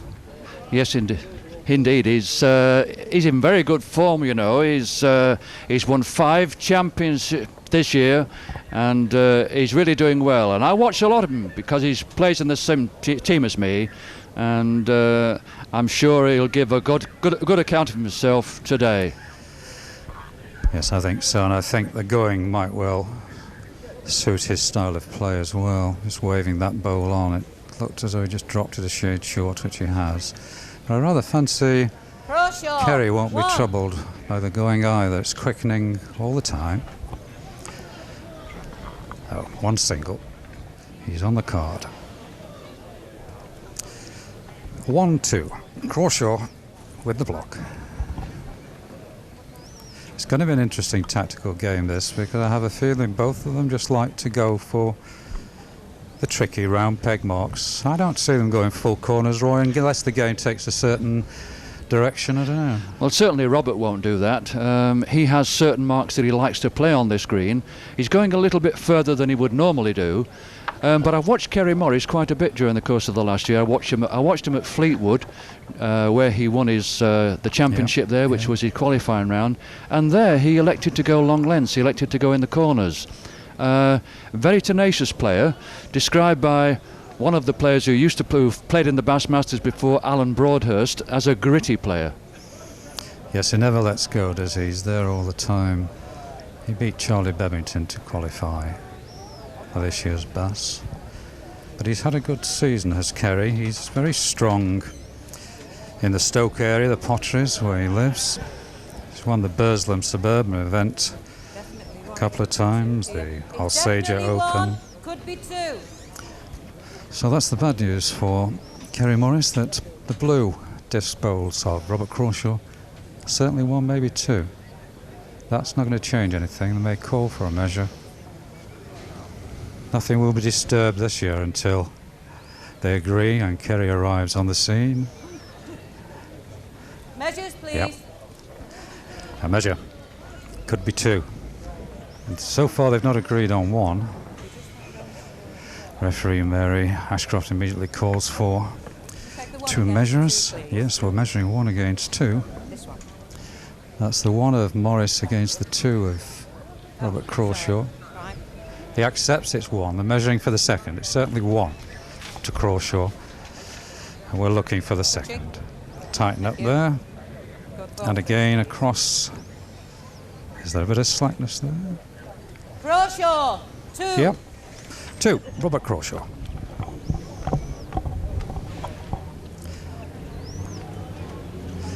So 3-2 the advantage. And Robert's still in a position to cut across the green, pick his own line and length.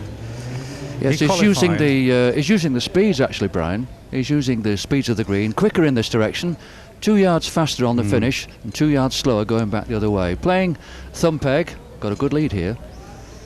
He's right on it, isn't he? He's saying he qualified by winning the Klondike Open in Levenshulme, Manchester.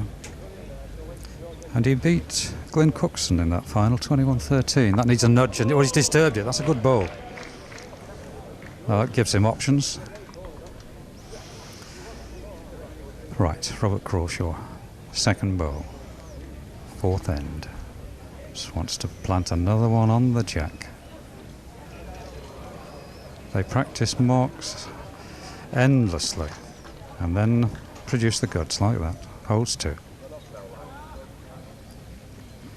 Kerry Morris, a little bit of running in the bowl. If he's on the jack, he's got a back bowl. If he's on the jack. Well, they're spread out. Not quite sure whether it's to his advantage or not. Crawshaw's having a good look from the jack position. They're looking at each other now. Nobody's giving a clue. Another measure. Well, nobody's giving anything away so far. He's enjoying it. Yes, I think it's 1 to Morris actually here, Brian. Yes, I think a bit of cadology here. I think he's more of a length, and I think he's carried the jack through. And it was a good bowl really, because he had the option of striking at the 2 bowls. There was only 4 inches between them, and he ran the jack through, which was a very well played bowl. I think actually, if you were to ask the people from the Potteries, this lad is probably the best player in the Potteries at the present time. Yes, I think so. He's a fit lad as well. There's a bit of golf, bit of cycling, swimming. First bowl before that. Let's just try that one again, tighten up. Okay. Right, we're all sorted. Grey, certainly. 1. Kerry Morris. So, we're all square. 3-3. This is a change, Roy, isn't it? He's gone for some length here. Yes, I think he had to do this. Robert likes to play these 30-yard marks, and Kerry's playing thumb peg right over the centre of the green. That ball's had quite a smooth passage. It's a little bit outside the line, but a yard overplayed. Not too bad. Well, Robert can learn from this. Nice style, this, isn't he? Strokes them out. We've seen some differing styles already this morning, but he is a perfectionist, although the bowl is not. Well, he's a bowls maker, Roy, so he ought to have the best equipment. Well, of course, Robert's surrounded by bowls all day, isn't he? Yeah. He not only does he remodel from flat green bowls and renovate bowls, but he also sells the new plastic bowls. He does quite a good business and has in fact got a very good business down there in Stockport. Right. Likes any bowls and any greens that are successful for him now then. Can this stop in time? Get a helpful nudge. We have so far not been given a clue. Kerry has taken out the back bowl. 3-3, and we have another measure. That's 3 successive measures. They're so close. No clue from there. Right, Peter Lawn on the right there, and I think David Fishwick. The two measures. Slackness there. Slackness there. That's the bowl. Crawshaw, 1. Crawshaw, 1. 4-3. And down greenside we have Alison Mann talking to John Bancroft. Well, John, your match this afternoon, it's already hot. I can't imagine how hot it's going to be for you out there in maybe a couple of hours or so. Yes, it's. I would think it's well up into the 80s already, so probably getting on up to 90, I would think. It'll be very warm, but you tend to just forget about that when you're playing, really. But the effect it'll have on the green will be significant, because obviously it'll be drying it out a little bit and making it a little bit faster. When you've been practising, have you been finding it to your liking or not? Well, it's very different from the greens around the Manchester area where I'm coming from at the moment. They're already brown and burnt and very fast running. This one's been heavily watered for, well, all season really, so it's a little bit greener and lusher, so it's quite different from what we've been playing around our way, yeah. Be fair to say you'd prefer someone other than Ken Strutt to open a tournament with? Yeah, that's an understatement really. Apart from Brian Duncan, probably Ken's the next toughest nut in the draw to crack, yeah. But you never come to here with any other intention than to win it, do you? Well, no, obviously everybody comes to win it. At the moment I'm not thinking that far ahead yet, just Ken Strutt's the only bowler in my eye line at the moment, so I'll just concentrate on Ken. If I get through that game, then maybe think about anything further than that. OK, well, on the green at the moment, it's nip and tuck. Crawshaw, 2. Just 2 to Crawshaw and 6-3 and back to the box. Yes, a bit unlucky there, Kerry Morris. His second bowl just shaded through beyond the jack, didn't get a connection. So he trails 6-3, and Crawshaw, I don't know, Roy, once he gets on this sort of length and bowls with precision, he's some player to move. Yes, he's deadly when he gets on these lengths, as you rightly say. He's playing about 27 yards here, playing thumb peg over the centre of the green, and the feature here is that on this mark the balls hang back. They don't peg as much as you think they will do. So one of those marks where you have to believe the jack, and Kerry Morris has done that. He's just played inside Robert's line. Yes, Robert not too bad, a couple of feet short, can learn from it. Got to just nudge inside his own or maybe promote it. No, he's the wrong side. So he leaves, we think, 1 any rate. Now then, at 6-3 down, Morris, good time for 2. Has he got 2? He can't fail, he can't fail. Morris, 2 to grey, silver grey.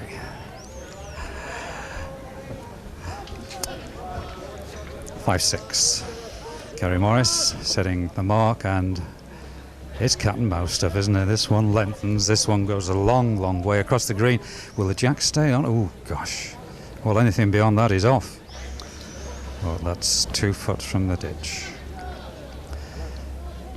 Has he pushed the jack further than he wants? Can he keep this bowl on? Be a good bowl if it stops. Good length bowl. Couple of feet wide of the jack. Robert Crawshaw. Certainly room. Got to stop. Got to stop. Got to stop. Wasn't listening. It was a good bowl apart from that. Kerry Morris, the only counting bowl. This is his second. He's pretty much identical. Here's one I made before. Look at this. Oh, yes. That's 2 good bowls. They're brilliant bowls on that mark, Brian. Pressure bowls. Right on the edge there. Yeah. Robert can only play the same bowl. It's a wishbowl. Hope for a connection. This is the wishbone coming in now. He's got to stop. Got to stop. He must stop. It's won it.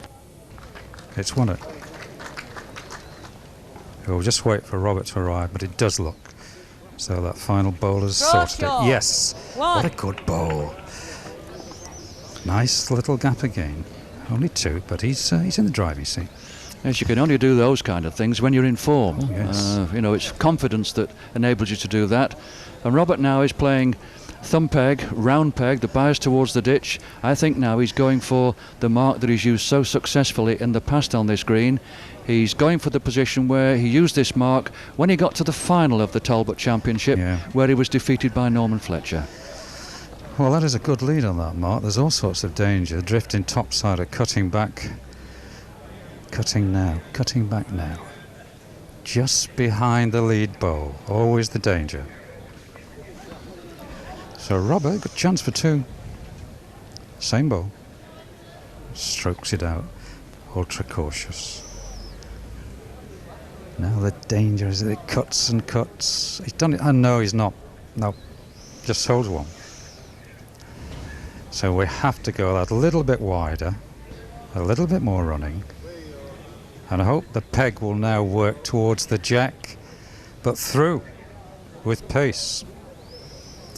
And I got away with that, Robert. Crawshaw. Yep. One. Another single. So, Robert Crawshaw, former Bassmaster, 1985. Leads 8-5, 9 ends, and we're heading for 14 minutes of play. Well, they've not been hanging around. Is this the mark, Roy? Yes, this is the mark. He's playing finger peg right over the centre of the green, about 27 yards. And once he gets in here, he'll go back towards the pub. This is the position. It's a downhill finish. This is one of the quicker parts of the green under normal conditions. But watching that ball pull up, this is a testament to the amount of water that's been put on the green. Not quite as quick down there as it normally is. Now then, Kerry Morris, is he going to be unlucky with the gap? Yes. Just thinking back to your remark then, Roy, anybody with any sense would head back towards the pub, I think, in this weather. Robert Crawshaw. Oh, such a talented player. Good enough to win the tournament. He's first got to beat Kerry Morris. Good ball. Good ball. Good coupling. But he needs just the right sort of contact. Kerry Morris, and he can do a bit of danger. This will clash off one. No. Just the one.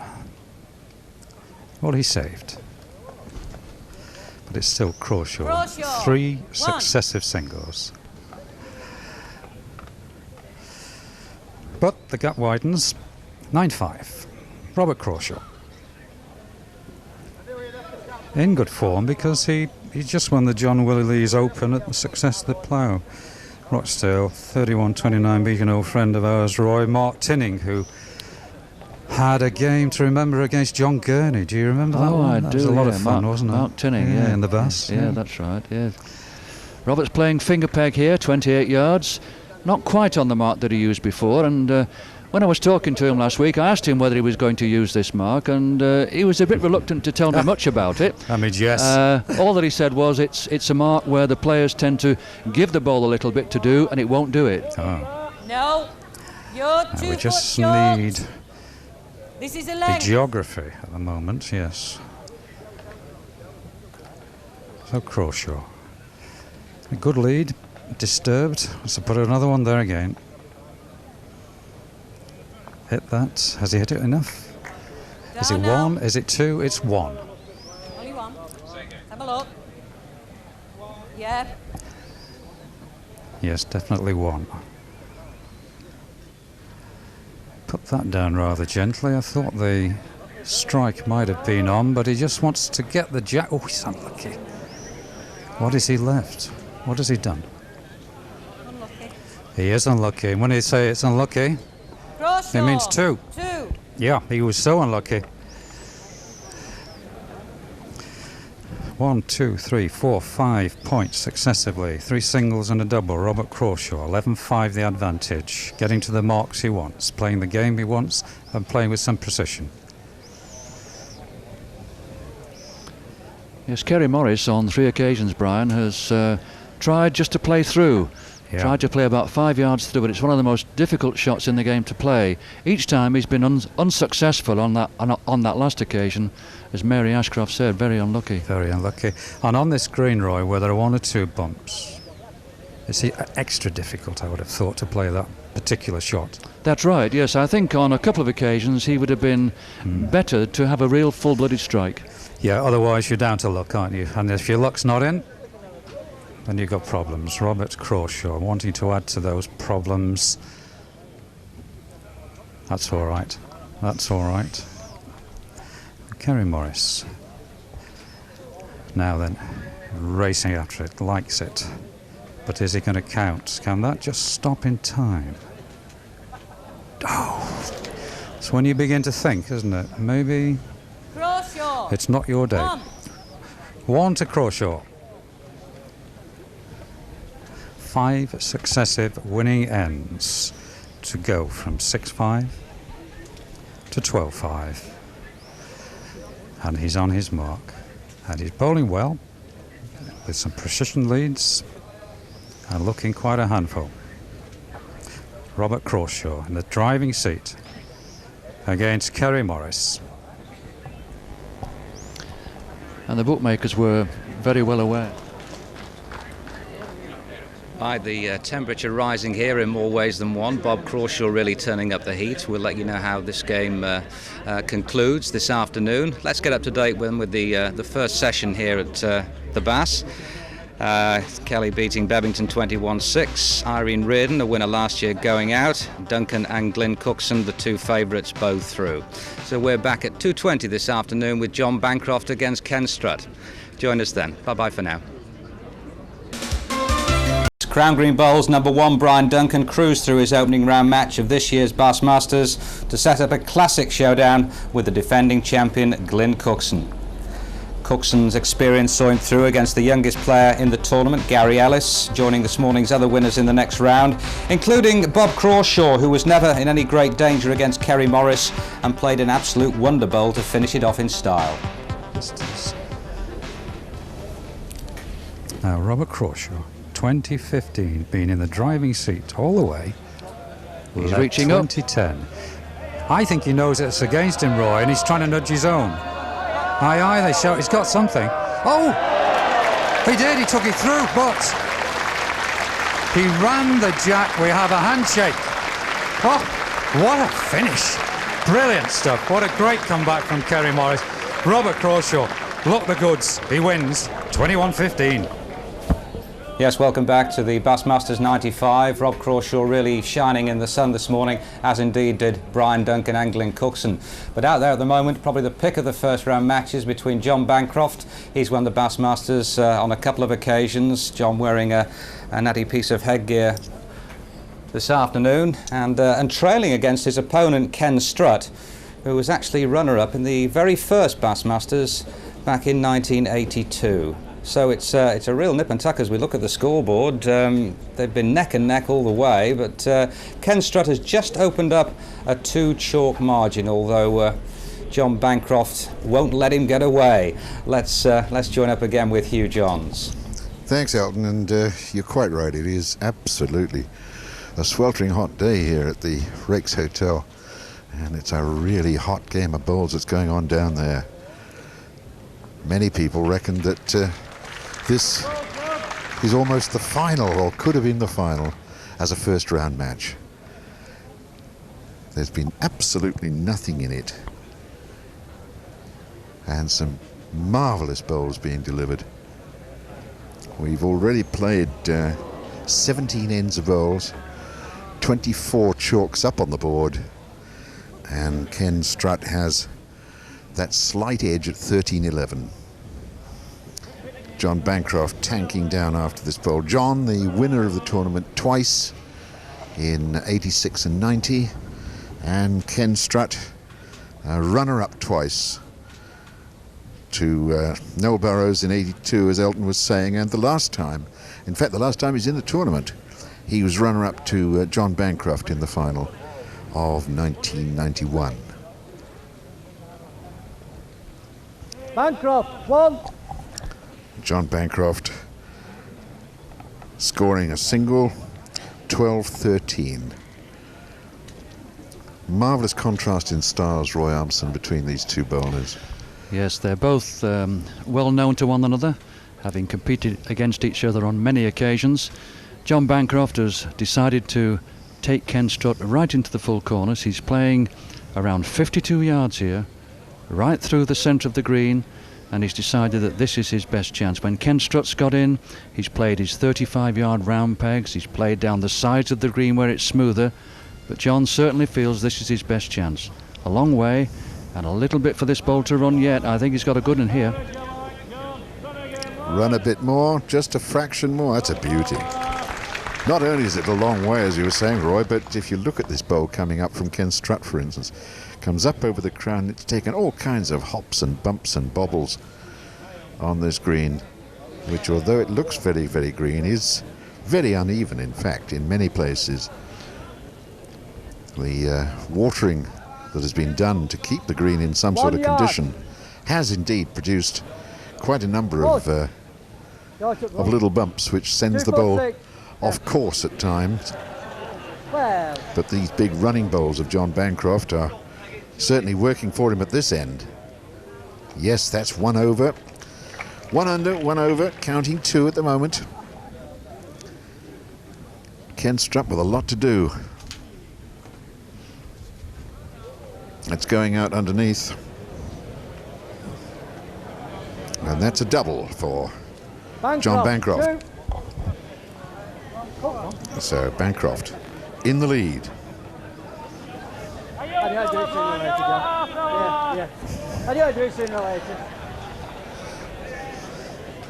Referee Arthur Scowcroft getting the score right, but holding up the wrong lollipops. And naturally, from this good-natured crowd here, enjoying the sunshine at the Rakes Hotel, just before 2:30, giving him a nice little bit of stick. John Bancroft, who won the revitalised Talbot, which was on the shelf for so many years. When they reintroduced it in 1989, it was John Bancroft who won it here at the Rakes Hotel. Tournament that you enjoyed a little funning over the years, Roy. Yes, I was in the final in 1975, and last year I did quite well. I came very, very close. I was beaten in the semi-final by 21-20 on a measure of by a 1/16 of an inch.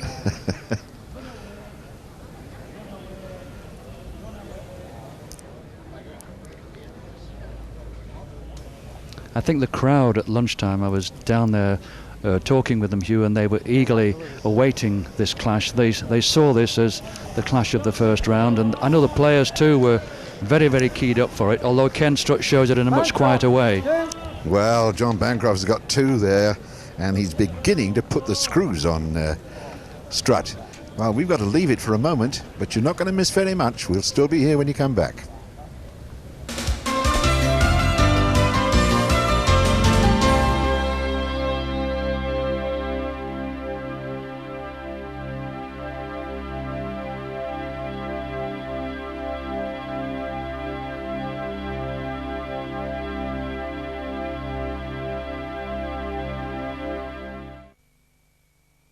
We're landing in the heart of England for the Andrex Ultra European Challenge. Hello, Sarah. Let's see if your Andrex Ultra reaches the end of my bar. Quick to absorb, Andrex Ultra is better than conventional kitchen roll. It's strong even when wet. Good gracious! And we'll convince you on the spot that nothing absorbs quicker and better than Andrex Ultra. There's no quicker, cleaner upper. For hundreds of thousands of years, it has been man's most basic instinct to protect. And no other insurance company protects more of the things that are important to you than Norwich Union.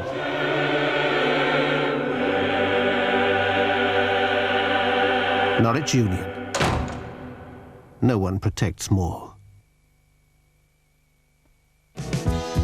When I wake up in the morning, love, and the sunlight hurts my eyes, and something without warning, love, bears heavy on my mind. Then I look at you, and I know it's gonna be a lovely day. That's better. That's deadly.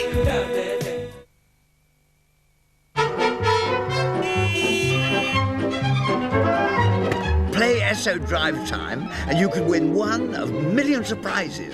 In fact, anything from free weekend breaks to travel offers to one of 10 Lotus Esprits. And put your life in the fast lane. Barratt can offer for sale a wide choice of older homes acquired through our famous part exchange service and at prices below valuation.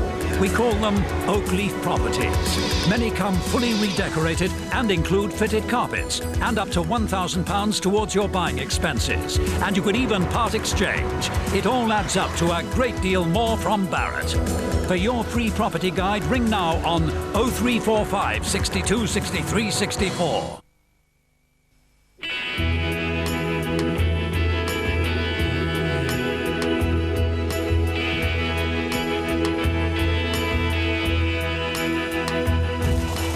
Summertime is coming, and the trees are sweetly blooming, and the wild mountain thyme. Only men's minds could ever have mapped into abstraction such a territory. Where you go, I say goodbye.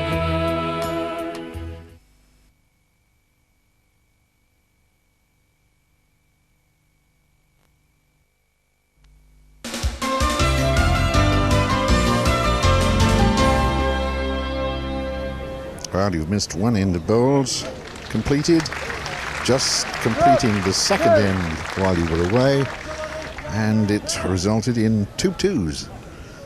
John Bancroft got 2 on the 21st end, and here on the 22nd end, Ken Strutt has picked up a 2.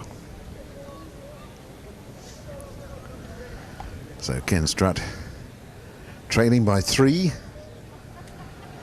And gets the block back, which is very useful to him because John Bancroft had a very good run there, a run of, 9 chalks, in which he was using the long marks, using the diagonal of the green. But Ken is now got the block back, but he's not making much use of it, certainly not with that first bowl. He certainly ain't going to score a 2 on this one. Bancroft's coming, looking quite strong. Needs to stop around about now. Ken Strutt, his last bowl.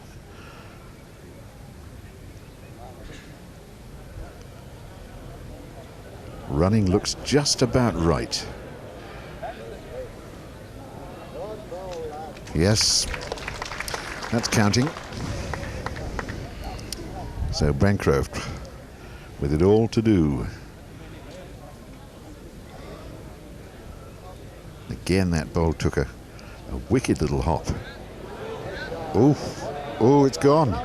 It's joining Ken Strutt's first bowl in the ditch. Yes. Only 2 bowls on the green at the end. And the nearest was belonging to Ken Strutt. Single, 16-18. Ken Strutt trails. And I think we can expect him now to use those short marks of his, Roy. Yes, Ken's decided to go through the centre of the green, middle to middle, playing towards the marquee, playing thumb peg, and from this position it's 2 yards heavier going up to the marquee. I think Ken's made sure that he's passing the jack. Now he's moved the jack on about 3 or 4 inches. It's very deceptive. The finish here is much slower than it looks. Oh dear, and Bancroft has knocked Ken Strutt in. About 3 or 4 inches closer.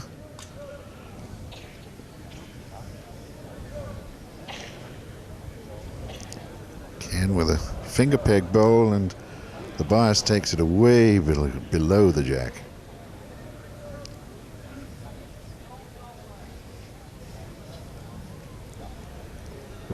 He doesn't plan to be short, John Bancroft. Needs to hit something, and he did. But now, where's he knocked it? Is he in or out? No, he's out. Look on his face. Banjo, 1. Oh, I felt certain that Banjo had given that one up. What he'd done is forgotten to bring the footer up with him, so excited was he, chasing after his ball. So he gets a single, 19-16. Yes, I think what he was going for there, he was going for jack or bowl, really. Making sure of reaching jack or bowl, and he just half-balled the jack and counted the end. So I think we'll see him go into the corner once again from the middle of the 10th side. John Bancroft from Matley and Hyde, Cheshire, really does want to do well today, because today his little daughter Zoe celebrates her first birthday, I believe.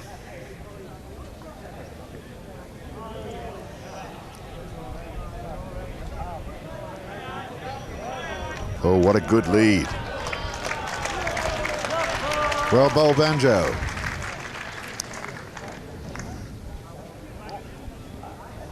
K Strutt got an awful lot to do to beat that first bowl. Just didn't give it enough. Pulled up about 3 to 4 feet short.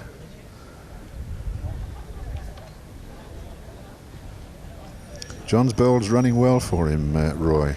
Yes, they are, and also I think one of the things that John's been doing is he's been placing the jack in a very crucial position, a very brave position, just short of going off the green, and I think he lies game here.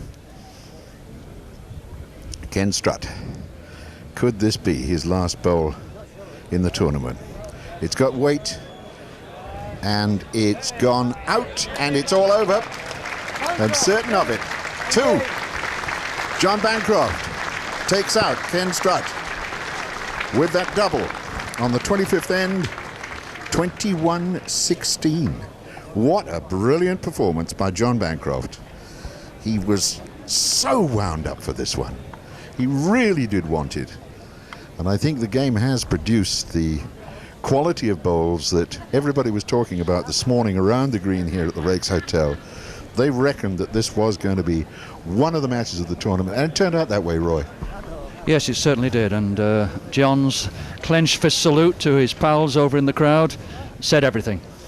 Yes, and John is now down with Elton on the green, so we can hear from himself exactly how he feels about that win. Hugh just said, how do you feel about that win? How do you feel about that win? I'm very pleased. It's one of my better performances this season, the way I've been shaping, like we were speaking before. I've not been doing too well, so I'm glad to get that win under me. But any win against K Strutt's a good win, because he's a class player. You looked absolutely fired up from the second bowl of the first end when you stamped it in. Were you saying there, hey, I'm the boss out here? Yes, you were. Yeah, I suppose I was trying to impose myself on the game. Yeah, I mean, generally I've not got a particularly good record against Ken over the years, but in the Bassmasters and in the bigger events I seem to have done quite well against him, so I thought, yeah, I'd get stuck in hill and try and sort of make my mark on the game. Yeah, I mean the top half of the draw, I mean you've got to say, it's a terrible old cliche, but the cream is beginning to rise to the top. Duncan, Crawshaw both playing well this morning as well. Yes, I didn't quite arrive in time to see Brian's game, but apparently he played very well. Awesome. Was he? Oh, yeah. Well, that's bad news, isn't it, then, for the rest of us? Robert played very well, yeah. So it's just game by game now. I'm just pleased and thrilled to get that one out of the way. When you've won your first game in the Bass, you feel as though you're involved in the competition. There's nothing worse than losing first game. You don't feel as though you've made your mark on the week. So in a way, you can almost relax a little bit and enjoy the week a little bit more when you've won your first one. Quick one on the green. As bad as you thought it would be yesterday, or better? It's running faster today. It's still got those little jumps. Obviously, you see that as the balls are going along. They are, 1 or 2 are jumping, but like we said, you've got to try and just put that out of your mind. I mean, at one end I did get a little bit niggle, one just jumped in the air, but generally speaking, you've just got to try and put that in your mind. Well done, you're on target for your third Bassmasters. Thanks, John. Okay, right, I'll tell you something that the ladies haven't been doing too well today, unlike last year when Irene Reardon was a winner. But let's see how Sue Moyden was getting on against Gary Smith. Now, the commentators are Mary Ashcroft and Hugh Johns, and from the ladies' point of view, unfortunately, Sue was always way behind. Missing, and I think it saved one. Moyden, 12. Yes. 8. Well, that's 2 ends counted in a row. And prior to this, poor Sue, I think, had counted a single on, what, 5 ends, something like that. Oh, it's off. It's off, it's off, it's gone.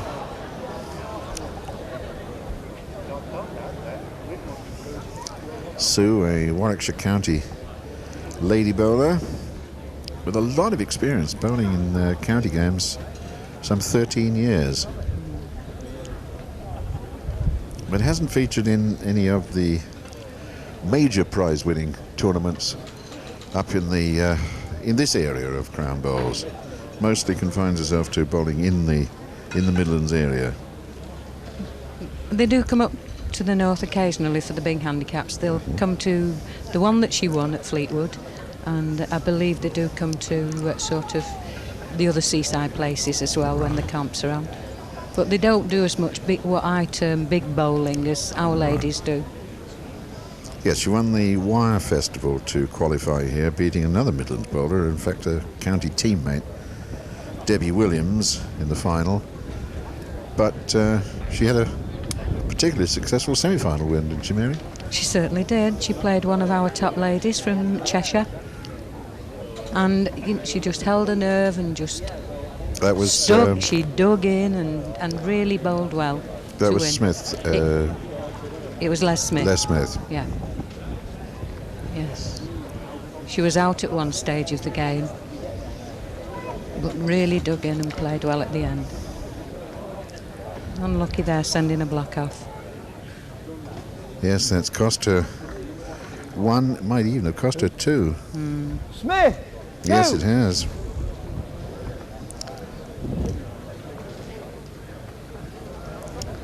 Well, I'm afraid once again we're going to have a lady bowler being put out in the first round of the Bassmasters. I know. That's a great pain to you, I know, Mary. I know it is. It is. I keep wanting these women to win. Well, they're getting the chance. That's the big thing, that the tournaments of this nature are extending the qualification to lady bowlers. It's absolutely brilliant because they've improved the ladies' chances year by year, and I don't think they've got any grumble at all these days. No grumble at all. Come on, girl.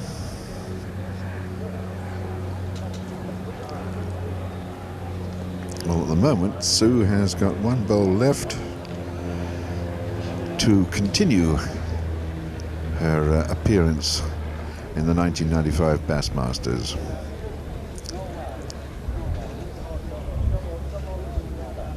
She's better land. Better land. What about the weight? It's just gone through and out. Smith! A handshake will now follow. And once again, we have a lady bowler who just couldn't quite cope with the big occasion here against a man. Sue Moyden beaten by Gary Smith, 21-8. Well, it's always a very interesting experience for the ladies against the men, but well, more often than not, they do end up second best on the day. The winners: John Kelly, Billy Hilton, Brian Duncan in awesome form, Glyn Cookson, the defending champion, Gary Smith, Bob Crawshaw and John Bancroft. Right, we'll be back tomorrow at 10:30. The big one involves Stormy Norman Fletcher himself. See you then. Bye-bye.